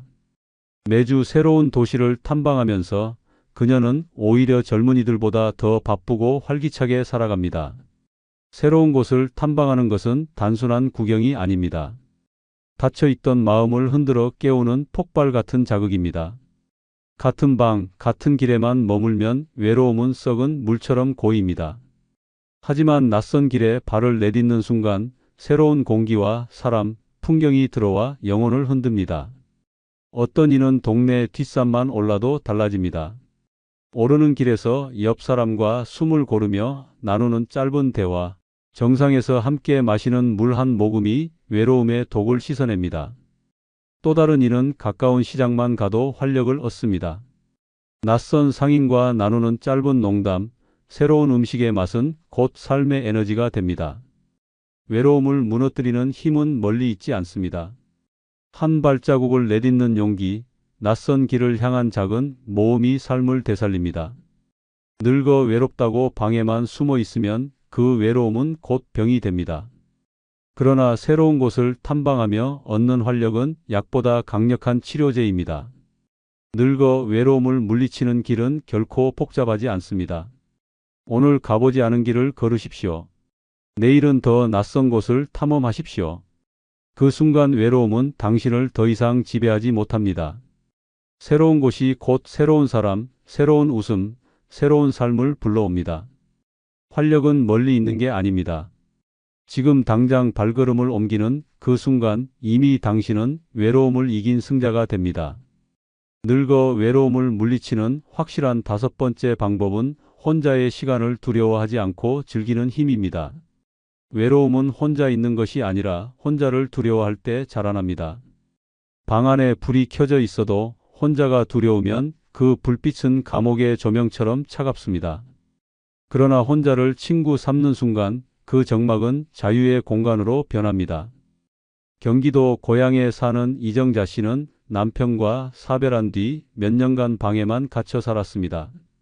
혼자 식탁에 앉는 시간이 고통이었고 혼자 잠드는 순간이 가장 두려웠습니다. 그러나 그녀는 결심했습니다. 혼자 있는 시간을 무너뜨리지 말고 즐기자고. 매일 아침 커피 한 잔을 내리며 작은 메모를 적기 시작했습니다. 오늘 하고 싶은 일, 오늘 느낀 감정. 처음엔 허무했지만 한 달이 지나자 그 메모는 삶의 기록이 되었습니다. 이제 그녀는 말합니다. 혼자 있어도 나는 외롭지 않아요. 내 일기와 대화하니까요. 그녀의 얼굴에는 두려움 대신 평온이 자리 잡았습니다. 부산 수영구에 사는 박철민 씨는 퇴직 후 친구도 동료도 사라지자 술에만 의지했습니다. 그러나 건강은 망가지고 외로움은 더 커졌습니다. 어느 날 병원에서 의사가 술 말고 혼자서도 할 수 있는 일을 찾아보라고 말했습니다. 그는 우연히 바둑 앱을 다운받아 혼자 두기 시작했습니다. 화면 속 돌을 놓는 순간 잡념이 사라졌습니다. 조금씩 실력이 늘자 온라인에서 상대가 생겼고 오늘 한판 하시죠라는 메시지가 도착했습니다. 혼자 두는 바둑이 누군가와 연결되는 다리가 된 것입니다. 이제 그는 매일 혼자 두는 시간을 기다립니다. 혼자가 즐거워지니 외로움은 더 이상 그를 잡아먹지 못했습니다. 전북 남원에 사는 김영희 씨는 손주들이 모두 떠난 뒤 TV 앞에서만 하루를 보냈습니다. 하지만 문득 거울 속 초라한 자신의 모습을 보고 충격을 받았습니다. 이대로 늙으면 나는 무너진다. 그녀는 붓을 들었습니다. 혼자 그림을 그리며 시간을 보내기 시작했습니다. 처음엔 서툴렀지만 색을 입히는 순간 마음도 물들었습니다. 완성된 그림을 벽에 걸었을 때 집안은 갤러리로 변했습니다. 친구들이 놀러와 이게 다 내가 그린 거야? 라며 감탄하자 그녀는 당당히 웃었습니다. 혼자의 시간을 예술로 바꾸자 그녀의 삶은 다시 빛났습니다. 혼자의 시간을 즐긴 사람들은 공통점이 있습니다. 외로움에 잡아먹히지 않고 오히려 그 시간을 자기 것으로 삼습니다. 책을 읽으며 새로운 세계로 떠나기도 하고 음악을 들으며 젊은 날을 다시 꺼내기도 합니다. 그들은 말합니다. 혼자여서 더 자유롭다. 혼자여서 더 깊이 나를 만날 수 있다. 반대로 혼자의 시간을 두려워하는 사람은 무너집니다. 고요한 방을 감옥처럼 여기고 적막을 괴물처럼 두려워합니다. 그래서 술, TV, 무의미한 전화로 시간을 메우려 하지만 결국 더 큰 허무에 빠집니다. 외로움은 피하려 할수록 커지고 정면으로 마주할 때만 사라집니다. 혼자를 즐길 줄 아는 힘은 노년의 가장 강력한 무기입니다. 혼자서 밥을 먹고도 맛있다고 느끼고 혼자 산책하며 나무와 대화할 수 있다면 당신은 이미 외로움을 이긴 사람입니다. 누군가 곁에 있어야만 행복한 것이 아닙니다. 스스로를 곁에 두고도 웃을 수 있다면 세상 어떤 고독도 당신을 무너뜨리지 못합니다. 늙어 외로움을 물리치는 길. 그것은 혼자의 시간을 두려워하지 않고 오히려 그 시간 속에서 자신을 발견하는 힘입니다. 혼자 있는 순간이 가장 큰 적이 아니라 가장 든든한 친구임을 깨닫는 순간, 외로움은 더 이상 당신을 집어삼키지 못합니다. 당신은 홀로 있어도 충분히 살아있는 사람입니다. 늙어도 퍼주면 효자 부모라 불릴 줄 아시죠? 아닙니다. 퍼주는 순간부터 당신은 호구가 됩니다. 남 챙기다 보면 언젠가 돌아올 거라 믿으십니까? 돌아오는 건 배신과 무시뿐입니다. 노년의 삶을 가장 빠르게 무너뜨리는 건 가난이 아니라 어리석은 퍼줌입니다. 이웃의 부탁을 거절 못하고 자식의 요구를 무조건 들어주고 남의 체면을 지켜주려 내 돈과 내 품위를 내어주는 순간 당신의 노후는 갈기갈기 찢깁니다. 충격적인 건 내가 희생할수록 고마움이 쌓이는 게 아니라 더 큰 요구가 시작된다는 사실입니다. 늙어 타인에게 퍼주며 살면 안 되는 이유, 오늘 그 잔혹한 6가지 진실을 파헤쳐 보겠습니다. 늙어 타인에게 퍼주며 살면 안 되는 첫 번째는 내 노후 자금을 남에게 퍼주는 것입니다. 노후 자금은 마지막 생명줄입니다. 밥을 먹고 약을 사고 병원에 가고 최소한의 존엄을 지키기 위한 방패입니다. 그런데 그 돈을 남에게 내어주는 순간 당신의 노년은 무너집니다. 고마움은 돌아오지 않고 배신과 무시만 쏟아집니다. 경기도 안산에 사는 73세 최영자 씨는 아들이 집을 산다며 도움을 요청했을 때 노후 자금을 털어주었습니다. 평생 모은 퇴직금 전부였습니다. 엄마, 고맙다라는 말에 가슴이 뭉클했지만 그것도 잠시. 아들은 몇 년 지나 새 집에 들어가고도 한 번도 찾아오지 않았습니다. 생활비가 바닥난 최 씨는 결국 무료 급식소에 줄을 서야 했습니다. 노후 자금을 퍼주며 아들의 성공을 도와줬지만 본인은 존엄을 잃은 채 추위에 떨고 있었습니다. 부산의 75세 박기호 씨는 친구의 사업을 돕겠다며 노후 자금을 빌려줬습니다. 돌아올 줄 알았습니다. 그러나 사업은 실패했고 친구는 잠적했습니다. 남은 건 공허한 통장과 끝없는 후회뿐이었습니다. 그는 술에 취해 이렇게 말했습니다. 내가 모은 돈을 내 노후에 쓰지도 못하고 남손에 날려버렸다. 바보 같은 인생이었다. 반대로 단호하게 지킨 사람도 있습니다. 대전의 71세 김정자 씨는 딸이 남편과 갈등 끝에 집을 나와 도움을 요청했을 때 눈물을 닦으며 말했습니다. 엄마가 평생 모은 건 내 노후를 지키려고 있는 돈이다. 내가 정말 필요하다면 빚을 져서라도 내가 해결해라. 딸은 처음엔 원망했지만 결국 스스로 일자리를 찾아 자립했습니다. 김 씨는 말했습니다. 내가 돈을 내줬다면 딸은 더 약해졌을 것이다. 지켜낸 건 내 돈이 아니라 내 품이었다. 또 다른 사례. 전북 전주의 72세 이호철 씨는 손주의 유학비를 대달라는 부탁을 받았습니다. 하지만 단호히 거절했습니다. 대신 손주에게 말했다고 합니다. 내가 원한다면 장학금을 따내라. 나는 내 노후를 팔아 내 길을 열어주진 않는다. 손주는 충격을 받았지만 결국 공부에 매달려 스스로 장학금을 얻었습니다. 지금은 오히려 할아버지를 존경한다고 합니다. 노후 자금을 지킨 것이 결국 손주의 정신까지 바로 세운 것입니다. 노후 자금은 단순한 돈이 아닙니다.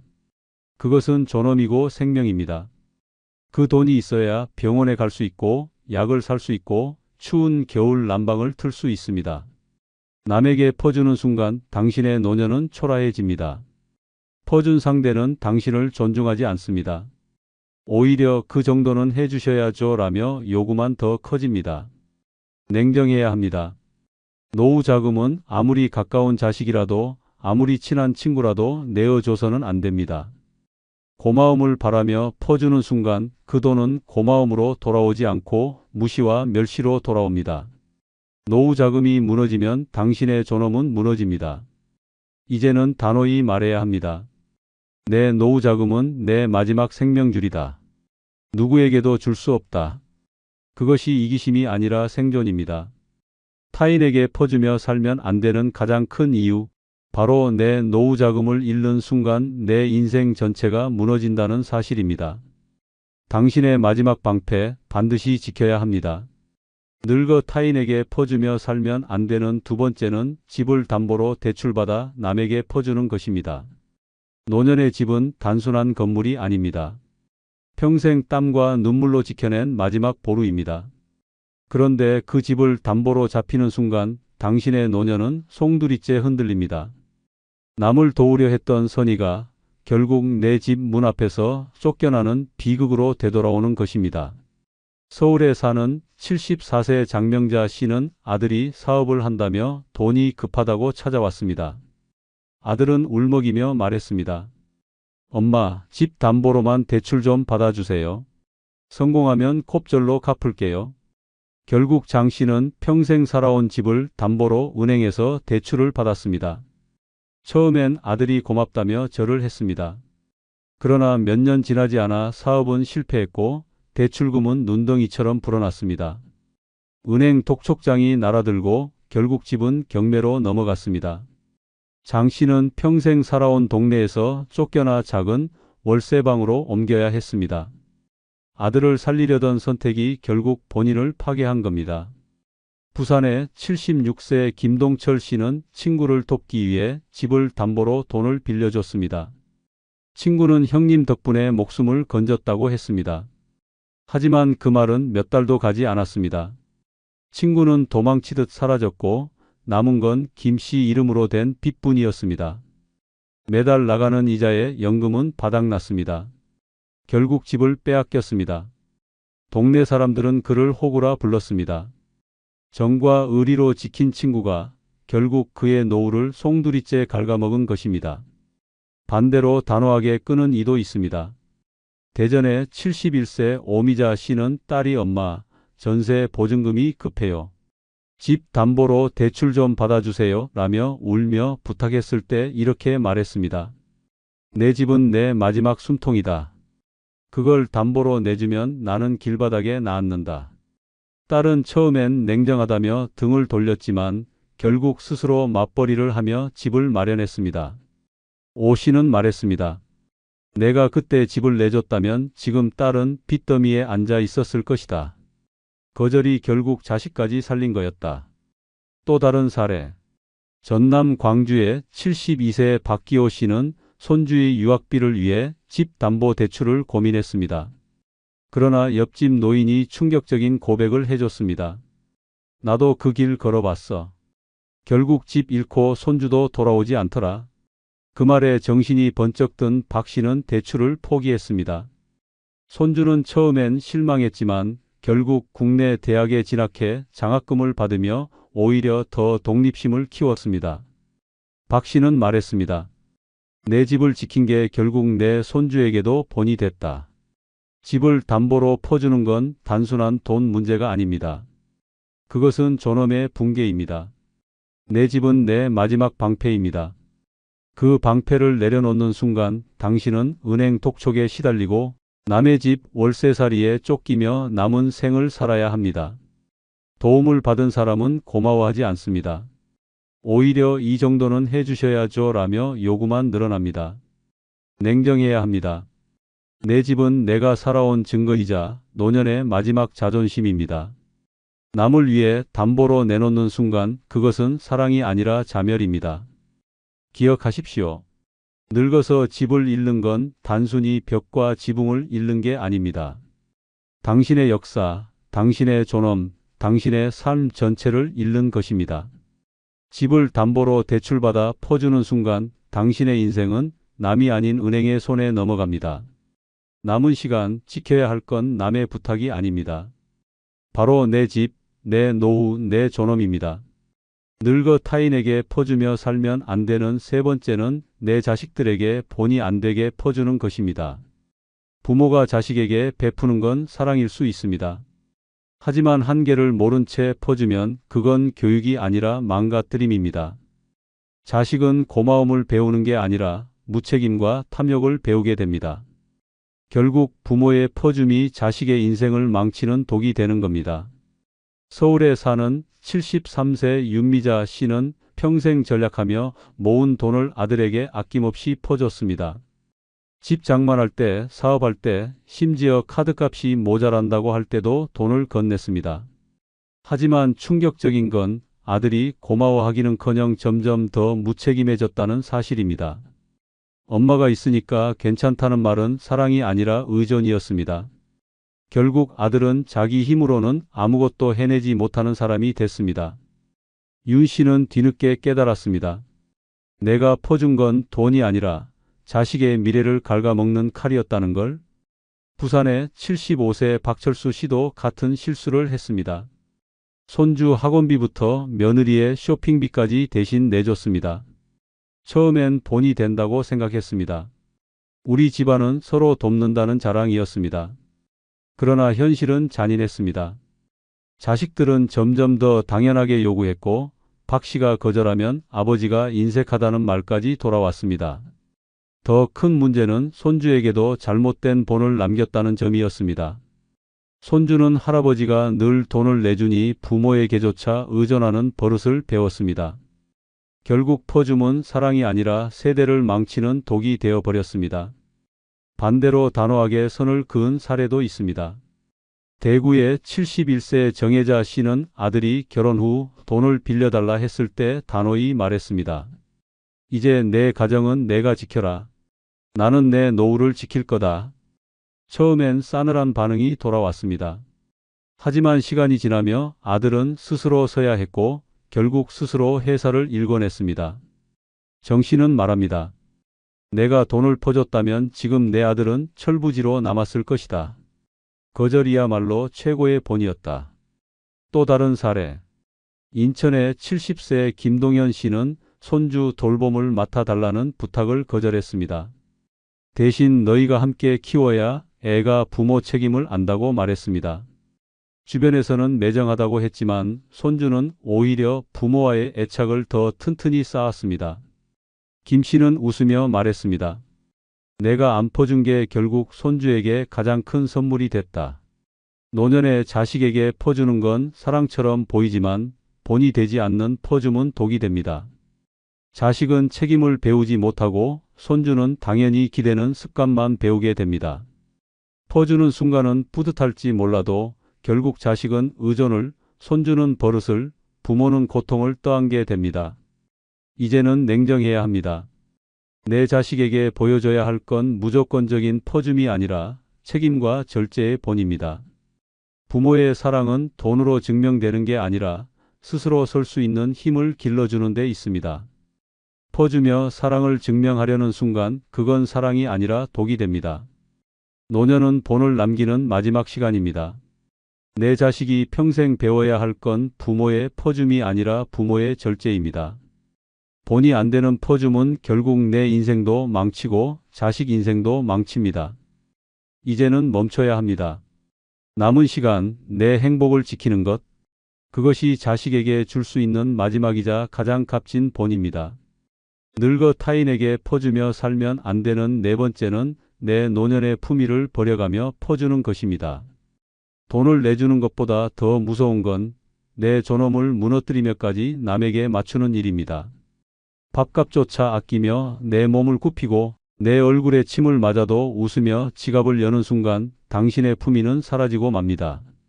노년의 마지막 무대는 존엄이어야 하는데 퍼줌은 그 존엄을 짓밟습니다.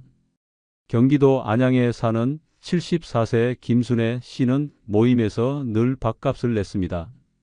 어머님이 제일 연세 많으시니라는 농담에 웃으며 계산기를 눌렀습니다. 몇 번은 체면이었지만 그 체면이 반복되자 모임은 김 씨가 계산하는 자리가 되어버렸습니다. 고맙다는 말은 사라지고 당연함만 남았습니다. 결국 생활비가 모자라 집 전기세까지 밀렸습니다. 품위를 지킨답시고 돈을 퍼주다. 정작 본인의 삶은 구차해진 것입니다. 부산의 75세 오태식 씨는 손주 앞에서 체면을 지키려다 인생이 무너졌습니다. 아이가 원하던 장난감을 못 사주면 체면이 구겨진다며 국민연금까지 당겼으며 선물 공세를 했습니다. 그러나 손주는 고마움을 배우지 못했습니다. 오히려 할아버지는 안 사주면 안 되는 분이라며 요구만 늘어갔습니다. 결국 오 씨는 병원비조차 없을 정도로 가난해졌고 손주에게도 존경을 잃었습니다. 품위를 잃어가며 퍼준 결과는 사랑이 아니라 무시였습니다. 반대로 단호하게 품위를 지킨 이도 있습니다. 전남 여수의 71세 이정자 씨는 동네에서 모임을 할 때마다 선배님, 이번에도 내주세요 라는 소리를 들었습니다. 그러나 어느 날 그는 자리에서 일어나 이렇게 말했습니다. 내가 살아온 세월은 계산기만 두드리라고 있는 게 아니다. 오늘은 각자 내 몫을 내라. 순간 분위기는 싸늘했지만 시간이 지나며 모두 각자 비용을 부담하기 시작했습니다. 그는 이렇게 말했습니다. 품위를 지키니 오히려 사람들의 태도가 달라졌다. 또 다른 사례. 대구의 70세 박진호 씨는 결혼한 딸 부부가 늘 경제적 도움을 요구할 때마다 들어줬습니다. 처음엔 아버지로서 품위를 지키는 일이라 생각했습니다.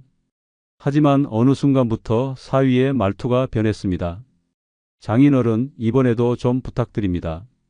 장인어른 정도는 도와주셔야죠. 존중은 사라지고 요구만 남았습니다. 결국 박 씨는 자신이 더는 아버지가 아니라 돈줄로 취급받고 있음을 깨달았습니다. 그제야 그는 단호히 선언했습니다. 내 품위는 내 돈보다 소중하다. 더 이상은 없다. 그리고 나서야 가족 간의 균형이 회복됐습니다. 노년의 품위는 금액이 아니라 태도에서 나옵니다. 남에게 무릎 꿇으며 남의 눈치 보며 지갑을 여는 건 존엄이 아닙니다. 그것은 스스로를 하찮게 만드는 굴욕입니다. 퍼주며 얻는 건 칭송이 아니라 무시와 당연함 뿐입니다. 냉정해야 합니다. 노년의 삶은 체면이나 타인의 인정이 지켜주는 게 아닙니다. 스스로의 품위를 지켜야 마지막까지 당당할 수 있습니다. 내 노년의 품위를 버려가며 퍼주는 순간 내 인생의 마지막 장은 비참하게 찢어집니다. 당신이 남길 건 돈이 아니라 품위입니다. 그 품위를 잃으면 사랑도, 존경도, 행복도 사라집니다. 늙어서 가장 지켜야 할 것은 바로 내 존엄입니다. 그것만은 어떤 이유로도 퍼주며 내던지지 마십시오. 늙어 타인에게 퍼주며 살면 안 되는 다섯 번째는 내 양보가 당연시되게 퍼주는 것입니다. 한두 번의 배려는 미덕일 수 있습니다. 하지만 그 양보가 쌓이면 상대는 고마워하지 않습니다. 오히려 저 사람은 늘 내어주니까라는 인식이 굳어지고 내 양보는 권리처럼 취급됩니다. 그 순간부터 나는 존중받는 사람이 아니라 이용당하는 사람이 됩니다. 경기도 수원에 사는 72세 김영순 씨는 늘 마을 버스 자리에서 젊은 사람에게 자리를 양보했습니다. 처음엔 칭찬도 들었습니다. 어르신 참 인자하시네요. 하지만 시간이 흐르자 사람들은 고마워하지 않았습니다. 오히려 당연하게 기대했습니다. 저 어르신 오시면 자리 비켜주실 거예요. 결국 그녀는 무릎 관절이 아픈데도 서서 가는 날이 많았습니다. 양보는 미덕이 아니라 당연한 의무로 굳어졌습니다. 그 순간 그녀는 스스로를 학대하는 사람이 되어버린 것입니다. 부산의 75세 정만수 씨는 동네 모임에서 늘 자신의 몫을 두세 배씩 부담했습니다. 어르신이니까요 라는 말에 웃으며 돈을 냈습니다. 그런데 시간이 지나자 사람들은 모임비를 일부러 적게 가져왔습니다. 어차피 정 어르신이 메워주시잖아. 결국 수십 년 동안 모아온 돈이 모임비로 줄줄 새어 나갔습니다. 그는 뒤늦게 깨달았습니다. 내 양보는 그들에게 배려가 아니라 지갑이었음을. 반대로 단호하게 끊어낸 사례도 있습니다. 대전의 71세 이정화 씨는 늘 며느리의 부탁을 들어줬습니다. 아이 봐달라, 장을 봐달라, 병원 좀 같이 가달라. 하지만 어느 날 허리가 크게 다쳐 병원에 입원하자 며느리의 첫마디는 이랬습니다. 그럼 애는 누가 봐요?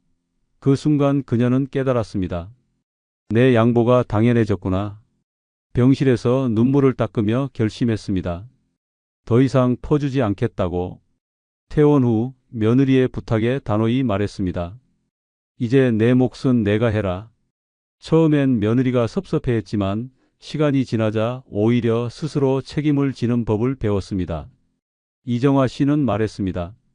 내 양보를 끊고 나니 오히려 관계가 바로 서더라. 또 다른 사례. 전남 목포의 70세 박호영 씨는 아파트 경비원에게 늘 음료수와 간식을 사다 줬습니다. 처음엔 따뜻한 마음이었지만 시간이 지나자 경비원은 당연하게 생각했습니다. 오늘은 왜 안 가져오셨습니까? 라는 말에 박 씨는 충격을 받았습니다. 정으로 시작된 행동이 어느새 의무로 바뀌어 버린 것입니다. 결국 그는 결심했습니다. 내 정성이 고마움이 아니라 권리가 될 때 그건 끊어야 한다. 그리고 나서야 마음이 편해졌습니다. 노년의 양보는 고귀할 수 있습니다. 하지만 그 양보가 고마움으로 돌아오지 않고 당연시될 때 그것은 자해입니다. 남이 나를 존중하지 않는데도 계속 퍼주는 건 결국 내 품위와 건강 그리고 노후를 갉아먹는 길입니다. 냉정해져야 합니다. 내 양보가 상대에게 배려가 아니라 권리로 굳어지는 순간 나는 이용당하는 인생이 됩니다. 노년의 마지막 품격은 무조건적인 희생이 아니라 필요한 순간에 단호히 끊어내는 용기에서 나옵니다. 당신이 지켜야 할 건 남의 편안함이 아니라 내 남은 삶입니다. 내 양보가 당연시될 때 그것은 더 이상 선행이 아닙니다. 그것은 굴욕이고 자존심의 파괴입니다. 이제는 단호히 멈춰야 합니다. 그래야 마지막까지 당당하게 내 인생을 살 수 있습니다. 늙어 타인에게 퍼주며 살면 안 되는 여섯 번째는 내 불안을 키우며 퍼주는 것입니다. 노년에 가장 무서운 건 빈 지갑이 아닙니다. 끝없이 커져가는 불안입니다. 그 불안을 달래보겠다고 남에게 퍼주기 시작하면 당신 인생은 걷잡을 수 없는 나락으로 떨어집니다. 퍼주는 순간은 잠깐 마음이 가벼워지는 듯하지만 돌아오는 건 더 큰 불안과 더 깊은 후회뿐입니다. 결국 남의 배만 불려주고 내 마음은 갈기갈기 찢겨나갑니다. 서울에 사는 72세 정영호 씨는 늘 불안했습니다. 자식들이 자기 때문에 힘들어할까 두려웠습니다. 그래서 작은 부탁에도 무조건 지갑을 열었습니다. 아들이 사업이 어렵다고 하자 퇴직금 일부를 내줬습니다. 손주 학원비가 모자란다 하니 적금을 깼습니다. 그 순간만큼은 내가 도와주니 다행이다라는 안도감을 느꼈습니다. 하지만 문제는 그 다음이었습니다. 아들의 사업은 곧 망했고 손주는 학원 다녀도 성적은 오르지 않았습니다. 정 씨는 남은 노후 자금을 더 내줘야 하나 불안에 떨기 시작했습니다. 퍼준 만큼 안도는커녕 마음의 짐은 더 커져만 갔습니다. 부산의 68세 김정희 씨는 동네 경조사에 불안했습니다. 안 가면 욕먹지 않을까? 돈을 적게 내면 무시당하지 않을까라는 생각이 떠나질 않았습니다. 그래서 매번 살림을 쪼개 봉투를 내밀었습니다. 그러나 돌아온 건 체면이 아니라 씁쓸한 눈빛이었습니다. 저 사람 아직도 이렇게 신경 쓰네라는 뒷말만 남았습니다. 김 씨는 불안 때문에 남에게 퍼주었지만 결국 자신의 체면과 자존심만 깎아먹었습니다. 노년의 불안은 약점입니다. 그 약점을 노리고 파고드는 사람들이 반드시 있습니다. 도와주시면 평생 보답하겠습니다 라는 말에 속아 집을 담보로 내주는 사람들, 조금만 투자하면 불안할 필요가 없다는 말에 속아 사기를 당하는 사람들, 불안은 선택을 흐리게 하고 지갑을 더 쉽게 열게 만듭니다. 그 결과 남의 인생은 채워지지만 내 인생은 무너집니다. 충청도에 사는 70세 박성자 씨도 마찬가지였습니다. 남편이 세상을 떠난 뒤 혼자 남은 불안이 컸습니다. 그래서 옆집 아주머니가 아주머니 혼자 사니 외롭지 않으세요? 저희랑 같이 하시면 덜 불안하실 거예요 라며 권한 다단계 모임에 들어갔습니다. 매달 30만 원씩 내면서도 외롭지 않으니 괜찮다며 스스로를 위로했습니다. 그러나 결국 남은 건 빚과 상처뿐이었습니다. 불안은 사라지지 않았고 오히려 더 큰 공포로 바뀌었습니다. 이렇듯 불안에 휘둘려 퍼주면 남는 건 후회뿐입니다. 안심하려고 내준 돈이 오히려 불안을 더 키웁니다. 관계를 지키려 내민 정성이 오히려 사람들에게 이용당하는 빌미가 됩니다. 결국 불안은 절대 퍼줌으로 해결되지 않습니다. 노년은 내 마음을 지켜야 하는 시간입니다. 불안은 내가 다스려야 할 문제이지 퍼주어 없앨 수 있는 것이 아닙니다. 불안 때문에 남에게 퍼주면 내 인생은 끝없이 갉아먹히고 결국 초라하게 무너집니다. 퍼주는 순간 잠시 편해지는 듯 보여도 그 뒤엔 더 큰 불안이 기다리고 있다는 사실을 절대 잊지 말아야 합니다. 정말 자식이 힘들 때 당신부터 챙겨줄 거라고 믿으세요? 당신이 쓰러졌을 때 친구가 먼저 병실로 달려올 거라고 생각하세요? 배우자와 영원할 거라 믿었지만 먼저 간 사람 많습니다. 현실은 냉정합니다. 노년은 배신으로 시작됩니다. 믿었던 사람에게서 상처받고 기대했던 관계는 끊어지고 결국 고요한 방 한가운데 홀로 남게 됩니다. 슬프지만 진실입니다. 지금 필요한 건 사람을 바꾸는 게 아니라 나를 준비시키는 일입니다. 이제부터 혼자 살아도 무너지지 않는 5가지 기준을 말씀드리겠습니다. 이것 5가지만 갖추면 누구에게도 기대지 않고 당당하고 행복하게 살아갈 수 있습니다. 영상을 무조건 끝까지 들으시기 바랍니다. 구독, 좋아요, 알림 설정 꾹 눌러주시면 큰 복 받으실 겁니다. 아울러 주변의 소중한 분들에게도 공유 부탁드립니다. 노년의 혼자가 최고인 첫 번째 이유는 가족 간, 친구 간 갈등에 휘말릴 일이 없기 때문입니다. 사람이 나이 들수록 마음은 여려지고 관계는 예민해집니다. 평생을 함께한 가족이라도 늙고 병들면 대화는 점점 줄고 오해는 쌓입니다. 손주를 챙겨도 자식에게 밥을 해줘도 결국 돌아오는 건 왜 이렇게 간을 짜게 했냐는 말 한마디일 때도 있습니다. 친구라고 다르지 않습니다. 처음엔 함께 병원 가주고 심심하면 전화도 자주 하던 사람이 어느 날부터 이유 없이 연락을 끊습니다. 섭섭함을 말하면 예민하다고 하고 속상함을 내비치면 귀찮게 군다고 합니다. 결국 상처받고 돌아서는 건 늘 내가 먼저입니다. 하지만 혼자 살면 이런 감정 낭비가 없습니다. 가족의 눈치를 볼 필요도 없고 친구의 기분에 휘둘릴 일도 없습니다. 누가 밥을 차려주지 않아도 내 입맛대로 먹고 누가 나가자고 하지 않아도 내가 원하는 시간에 산책을 나갑니다. 기대가 없으니 실망도 없습니다. 오히려 혼자가 마음의 평화를 지키는 방법이 되는 셈입니다. 사람을 향해 애써 마음 쓰고 눈물 흘리는 대신 나 자신을 돌보며 살아가는 것, 그것이야말로 노년의 지혜입니다. 하지만 이 평범한 진실을 너무 늦게 깨달은 사람도 있습니다.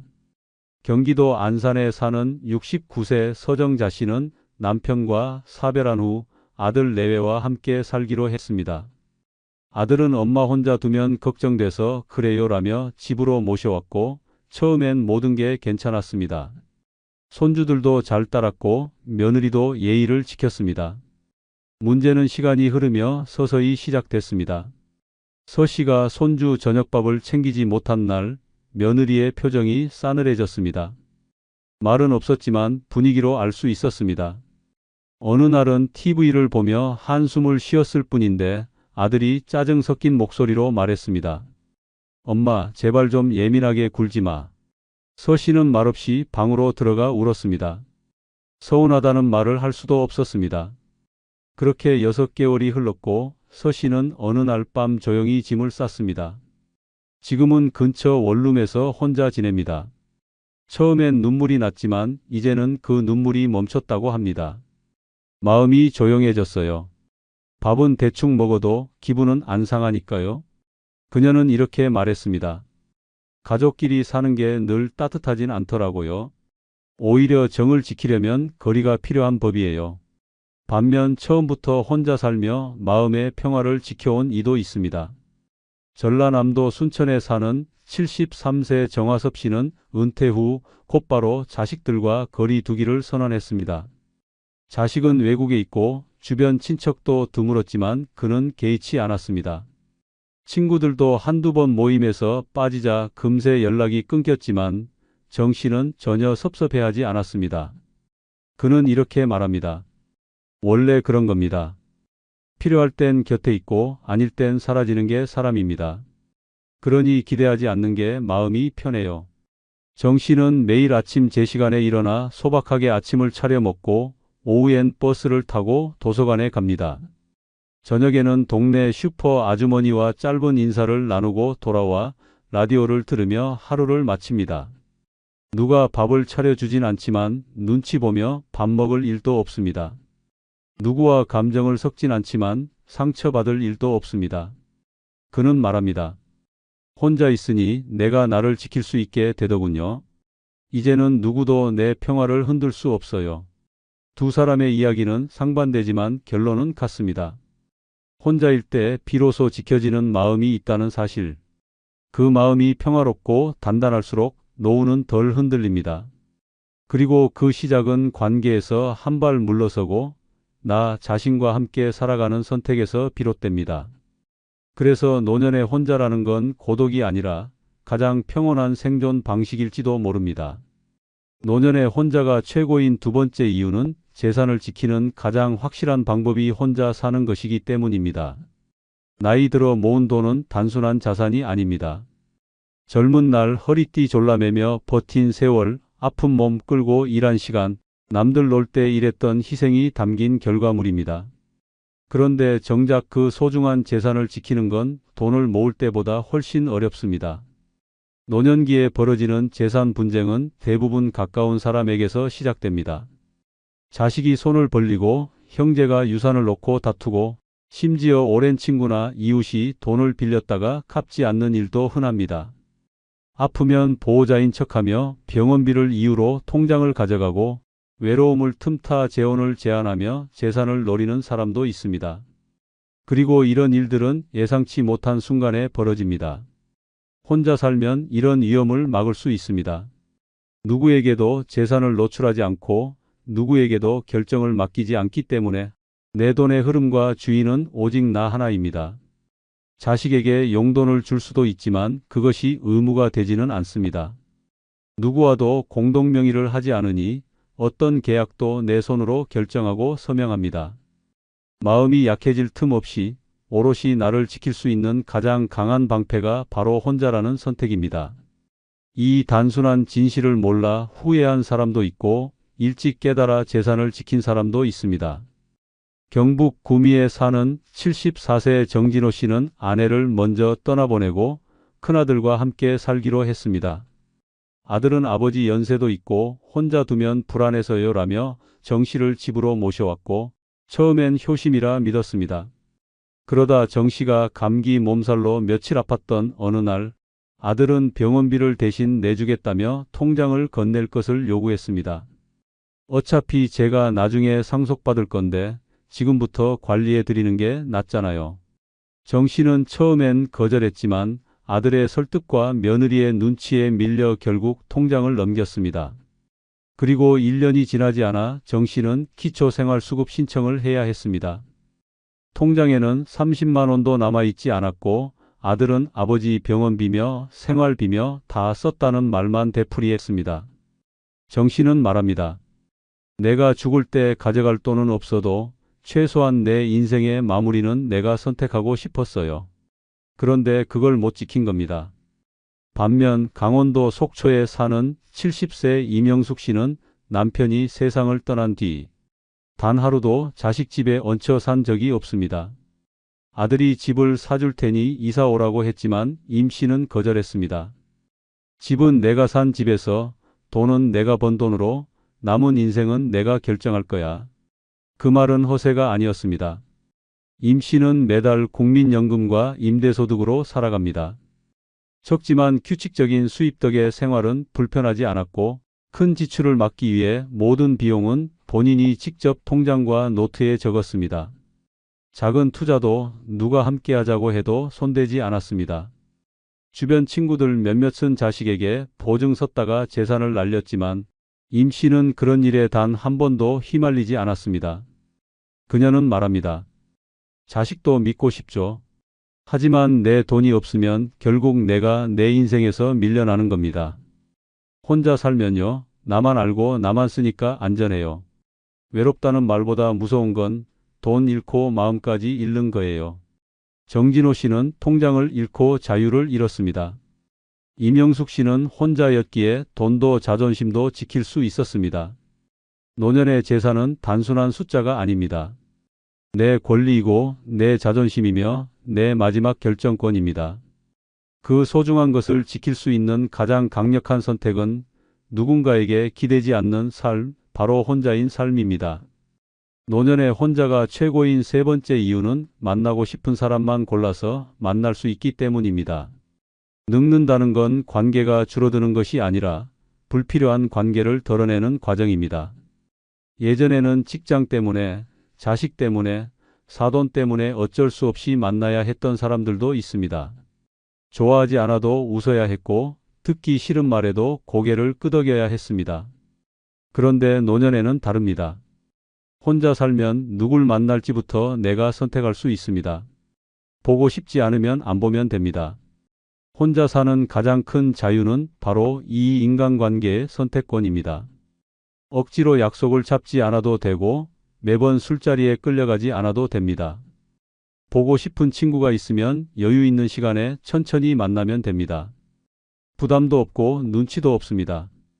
연락을 끊어도 미안할 이유가 없습니다. 싫은 사람에게 나는 좀 쉬고 싶다고 말할 용기도 생깁니다. 이처럼 관계의 다이어트는 마음의 평화를 가져옵니다. 그리고 그 자유는 혼자 살 때 비로소 완성됩니다. 누가 옆에 있다는 이유로 피곤한 모임에 나갈 필요도, 누군가와 함께 살기 때문에 그 사람의 인간관계에 끌려다닐 필요도 없습니다. 함께 사는 사람 하나만 늘어나도 관계는 배가 되고